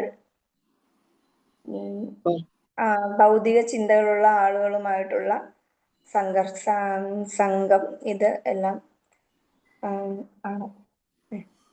എന്ത് സംഭവിക്കാതുകൊണ്ട്? കൃഷ്ണഭക്തിയെ ഇല്ലാതാക്കും, നശിപ്പിക്കും നമ്മൾ അല്ലെ. കൃഷ്ണഭക്തി നശിപ്പിക്കുന്ന കാര്യങ്ങളാണ് ഈ പറഞ്ഞ 6 കാര്യങ്ങൾ. നമ്മൾ കൂടുതൽ ശ്രദ്ധിക്കേണ്ടതാണ്. കാരണം നമ്മൾ ഏറ്റവും കൂടുതൽ എന്താണ്, ഭൗതികതയായിട്ടുള്ള ജനങ്ങളായിട്ടുള്ള കൂട്ടുകെട്ടാണ് നമുക്കുള്ളത്. നമുക്കത് ഒഴിവാക്കാൻ പറ്റില്ല. നമ്മളൊരു സമൂഹത്തിൽ ജീവിക്കുമ്പോൾ നമുക്ക്, കാരണം നമ്മളെ വീട്ടിൽ തന്നെ ഭക്തിയുള്ളവരായിരിക്കില്ല എല്ലാവരും. അപ്പൊ അവരായിട്ട് നമുക്ക് മാറി നിൽക്കാൻ പറ്റില്ലല്ലോ. അപ്പൊ നമ്മൾ കൂടുതൽ അലർട്ടായിരിക്കേണ്ടത് ഈ ശ്ലോകം നമുക്ക് ഭയങ്കര പ്രധാനപ്പെട്ടതാണ്. കാരണം ശ്രദ്ധിക്കണം നമ്മൾ എങ്ങനെയാണ് ചെയ്യേണ്ടതെന്ന്. അതാണ് നമുക്ക് സത്സംഗത്തിന്റെ പ്രാധാന്യം. കാരണം ആ സത്സംഗത്തില് ഇതേപോലത്തെ കാര്യങ്ങൾ ഫേസ് ചെയ്തവരാണ് കുറേ ഉണ്ടാകുന്നത്. അപ്പൊ നമുക്ക് അവരുടെ നിന്ന് നമുക്കിത് മനസ്സിലാക്കാൻ സാധിക്കും, എങ്ങനെ നമുക്ക് ഇതൊക്കെ സോൾവ് ചെയ്യാൻ പറ്റുന്നുള്ളത്. അതുകൊണ്ട് നമ്മൾ ശ്രദ്ധിക്കേണ്ട ഒരു കാര്യം, ഇപ്പൊ ഞാൻ പറഞ്ഞില്ലേ, നമ്മളിപ്പോ ഒരു 2 ദിവസം അടുപ്പിച്ച് നമ്മൾ അത് ചെയ്യാതിരിക്കുകയാണെങ്കിൽ നമ്മളാരും വീട്ടിൽ നിർബന്ധിക്കാനില്ല ഇത് ചെയ്യാൻ പറഞ്ഞിട്ട്. അപ്പൊ സ്വാഭാവികമായിട്ട് നമ്മൾ എന്ത് ചെയ്യും? അവരെന്നെ പറയും, ഇത് എല്ലാ ദിവസവും എല്ലാ നേരം ഇതൊക്കെ ഇരുന്ന് ചെയ്തു വരുമ്പോൾ നിങ്ങൾ എന്തൊക്കെ ബുദ്ധിമുട്ടുകൾ ഉണ്ടാവും നമുക്ക്, അങ്ങനെയൊക്കെ പറയുമ്പോൾ നമ്മൾ ചിലപ്പോൾ മാറിപ്പോകും. അപ്പൊ അതുകൊണ്ട് നമ്മൾ എന്ത് ചെയ്യണം? നമ്മളെ തന്നെ നമുക്ക് തന്നെ മാറ്റാനുള്ള, വേറെ ആരും നമ്മളെ സപ്പോർട്ട് ചെയ്യാനില്ല. അതുകൊണ്ട് നമ്മളത് ചിന്തിച്ചിട്ട് നമ്മൾ ചെയ്യാൻ നോക്കണം എപ്പോഴും. കാരണം ഇപ്പൊ ഇത്രയും ചെറിയ പ്രായത്തിൽ ഇതൊക്കെ ഇരുന്ന് ചെയ്തിട്ട് അങ്ങനെ എന്തൊക്കെ ഇപ്പോഴേ നോക്കേണ്ട ആവശ്യമൊന്നുമില്ല, സന്യസിക്കാൻ പോണ പോലെയാണ്, അതാണ് ഇങ്ങനെയാണ് ഇങ്ങനെയെന്നൊക്കെ കുറെ പറയും വീട്ടിലുള്ളവർ അല്ലെ. ഇങ്ങനത്തെ കാര്യങ്ങളൊക്കെ അവർക്കത് മനസ്സിലാക്കാത്തത് കൊണ്ടാണ് അത് പറയുന്നത്. പക്ഷെ അപ്പൊ നമ്മൾ എന്ത് ചെയ്യണം? അവരെ നമുക്ക് വെറുപ്പിക്കാൻ പറ്റില്ല, കാരണം നമ്മളെ വീട്ടിലുള്ളവരാണല്ലോ, നമുക്കൊന്നും ചെയ്യാൻ പറ്റില്ല അവരെ. പക്ഷെ നമുക്ക് മനസ്സിലാക്കിയിട്ട് ബുദ്ധിപൂർവ്വം നമ്മൾ പ്രവർത്തിക്കണം അവിടെ. അതിന് നമുക്ക് എന്ത് കിട്ടുന്നറിയാം? നമ്മുടെ സീനിയേഴ്സിന്റെ, അതായത് നമ്മുടെ ഈ സത്സംഗത്തിന്റെ പ്രാധാന്യം നമുക്ക് അവിടെ വരുന്നത് അതുകൊണ്ടാണ്. കാരണം സത്സംഗത്തിലുള്ളവർ പറയും ഇങ്ങനത്തെ പ്രോബ്ലംസ് ഉണ്ടാവും, നമുക്കിത് ഇങ്ങനെ ഫേസ് ചെയ്യാം, അതങ്ങനെ സോൾവ് ചെയ്യാം എന്ന് അവർക്കറിയാം, അവർ കണ്ടിട്ടുള്ളതാണ്. നേരെ മറിച്ച് ഭൗതിക സംഘത്തിലുള്ളവരാണെങ്കിൽ പറയും ഇപ്പോൾ ഈ പ്രായത്തിൽ ഇതൊന്നും ചെയ്യേണ്ട ആവശ്യമില്ല, കാരണം വീട്ടിലുള്ളവർ നമ്മൾ പറഞ്ഞ കേൾക്കല്ലേ വേണ്ടത്, നമ്മൾ ഇതൊന്നും ഇപ്പൊ ചെയ്യണ്ട, ഈ ഒരു പ്രായത്തിലാണ് ഇതൊക്കെ, വയസ്സാകുമ്പോഴാണ് നമ്മൾ ഇതൊക്കെ ചെയ്യാന്ന് പറയും. അല്ലാണ്ട് ഈ ഒരു പ്രായത്തിൽ ഇതൊന്നും ആരും നോക്കൂല എന്ന് പറയുന്നിട്ട്. ഇപ്പൊ നോക്ക്, നല്ല സുഖമായിട്ട് നമ്മൾ സന്തോഷമായിട്ട് ജീവിക്കാൻ നോക്കണം എന്ന് പറയും. ഭക്ഷണത്തിന്റെ കാര്യത്തിൽ അവർ പറയും നമ്മളെ തിരിച്ചു കടിക്കാത്തൊക്കെ നമുക്ക് കഴിക്കാം, അതിനു വേണ്ടിയിട്ടാണ് നമുക്ക് ഇതൊക്കെ തന്നിരിക്കുന്നത്. അല്ലാണ്ട് നമ്മളെ ശരീരത്തിന് ബുദ്ധിമുട്ടാണ്, ഇത് കഴിച്ചില്ലെങ്കിൽ അങ്ങനെ പ്രശ്നമാണ്, ഇങ്ങനെ പ്രശ്നമാണ്, എന്തൊക്കെ പറയാൻ പറ്റുമോ. ഇപ്പൊ ഡോക്ടർമാരുള്ള വീടാണെങ്കിൽ പറയാൻ വേണ്ട, ഇത് പല രീതിയിൽ ഇങ്ങനെ പറഞ്ഞുകൊണ്ടിരിക്കും. അപ്പൊ നമുക്ക് കാര്യം മനസ്സിലായി കഴിഞ്ഞാൽ നമുക്ക് പതുക്കെ ഇവരെ മാറ്റാനായിട്ട് പറ്റില്ല. അവർ മാറും നമുക്ക് ഉറപ്പില്ല. പക്ഷെ നമ്മൾ മാറിയ, ഇപ്പൊ നമ്മൾ ഇന്ന് രാവിലെ ഭാഗവതം ക്ലാസ്സിൽ നമ്മൾ പഠിച്ചില്ലേ, പരീക്ഷിത് മഹാരാജാവിന്റെ പറഞ്ഞിട്ട് എത്ര ജന്മങ്ങൾക്ക് മുന്നും ഇപ്പൊ നടന്നുകൊണ്ടിരിക്കുന്നതും വരുന്ന തലമുറയ്ക്ക്, ഇത്രയും 3 തലമുറയ്ക്കാണ് ഭഗവാന്റെ കാരുണ്യം കിട്ടുന്നത്. അപ്പൊ അതേപോലെ തന്നെയാണ് നമ്മൾ കൃഷ്ണഭക്തിയിൽ വന്നു കഴിഞ്ഞാൽ, ഇപ്പൊ ശരിക്കും നമ്മൾ ഇത് ചെയ്ത് കഴിഞ്ഞാൽ നമ്മൾ പറയും എത്ര തലമുറ, 7 തലമുറയാണെന്നാണ് എൻ്റെ ഒരു ഓർമ്മ പറയുന്നത്. 7 തലമുറ മുന്നുള്ളതും നടന്നുകൊണ്ടിരിക്കുന്നതും വരാൻ പോകുന്നതും ഫുള്ള് ജനറേഷൻ എങ്ങനെ വരും എന്ന് പറയും. ഒരാള് വന്നാൽ മതി ആ ഭക്തിയിലേക്ക് തിരിഞ്ഞു കഴിഞ്ഞാൽ അവരെ ഭഗവാന്റെ സംരക്ഷണം കിട്ടും എന്ന് പറയും നമുക്ക്. അപ്പൊ അതുകൊണ്ട് അവര് മാറുന്നില്ലെങ്കിൽ നമ്മൾ ചെയ്യുന്നത് നമുക്ക് വേണ്ടിയിട്ടല്ല, അവർക്ക് വേണ്ടിയിട്ടാണ് നമ്മൾ ചെയ്യുന്നത്. അപ്പൊ അത് നമ്മൾ മനസ്സിലാക്കുക, നമുക്ക് വേണ്ടിയിട്ടല്ല നമ്മൾ അവിടെ ചെയ്യുന്നത്. അപ്പൊ ഈ ശ്ലോകത്തിന്റെ പ്രധാനപ്പെട്ട ഒരു പോയിന്റ് അതാണ്, നമ്മളെ സംബന്ധിച്ച് ഏറ്റവും കൂടുതൽ ആ ഭൗതികമായിട്ടുള്ള കൂട്ടുകെട്ട് അതാണ്. അത് ഭയങ്കര പോയിന്റ് ആണ്, ഇമ്പോർട്ടന്റ്. അടുത്ത ശ്ലോകത്തിലും വരുന്നത് അത് തന്നെയാണ്. നമുക്ക് രണ്ട് ശ്ലോകത്തിലും കോമൺ ആയിട്ട് പറയുന്ന ഒരു പോയിന്റ് ആണത്. ഭൗതികമായിട്ടുള്ള കൂട്ടുകെട്ട് ഇവിടെ നമ്മളെ നശിപ്പിക്കുന്നു പറഞ്ഞു, അവിടെ പ്രോത്സാഹിപ്പിക്കുന്ന പറഞ്ഞ് അതിനെ ഒഴിവാക്കണം എന്ന് പറയും മൂന്നാമത്തേൽ പറയുമ്പോൾ. അത്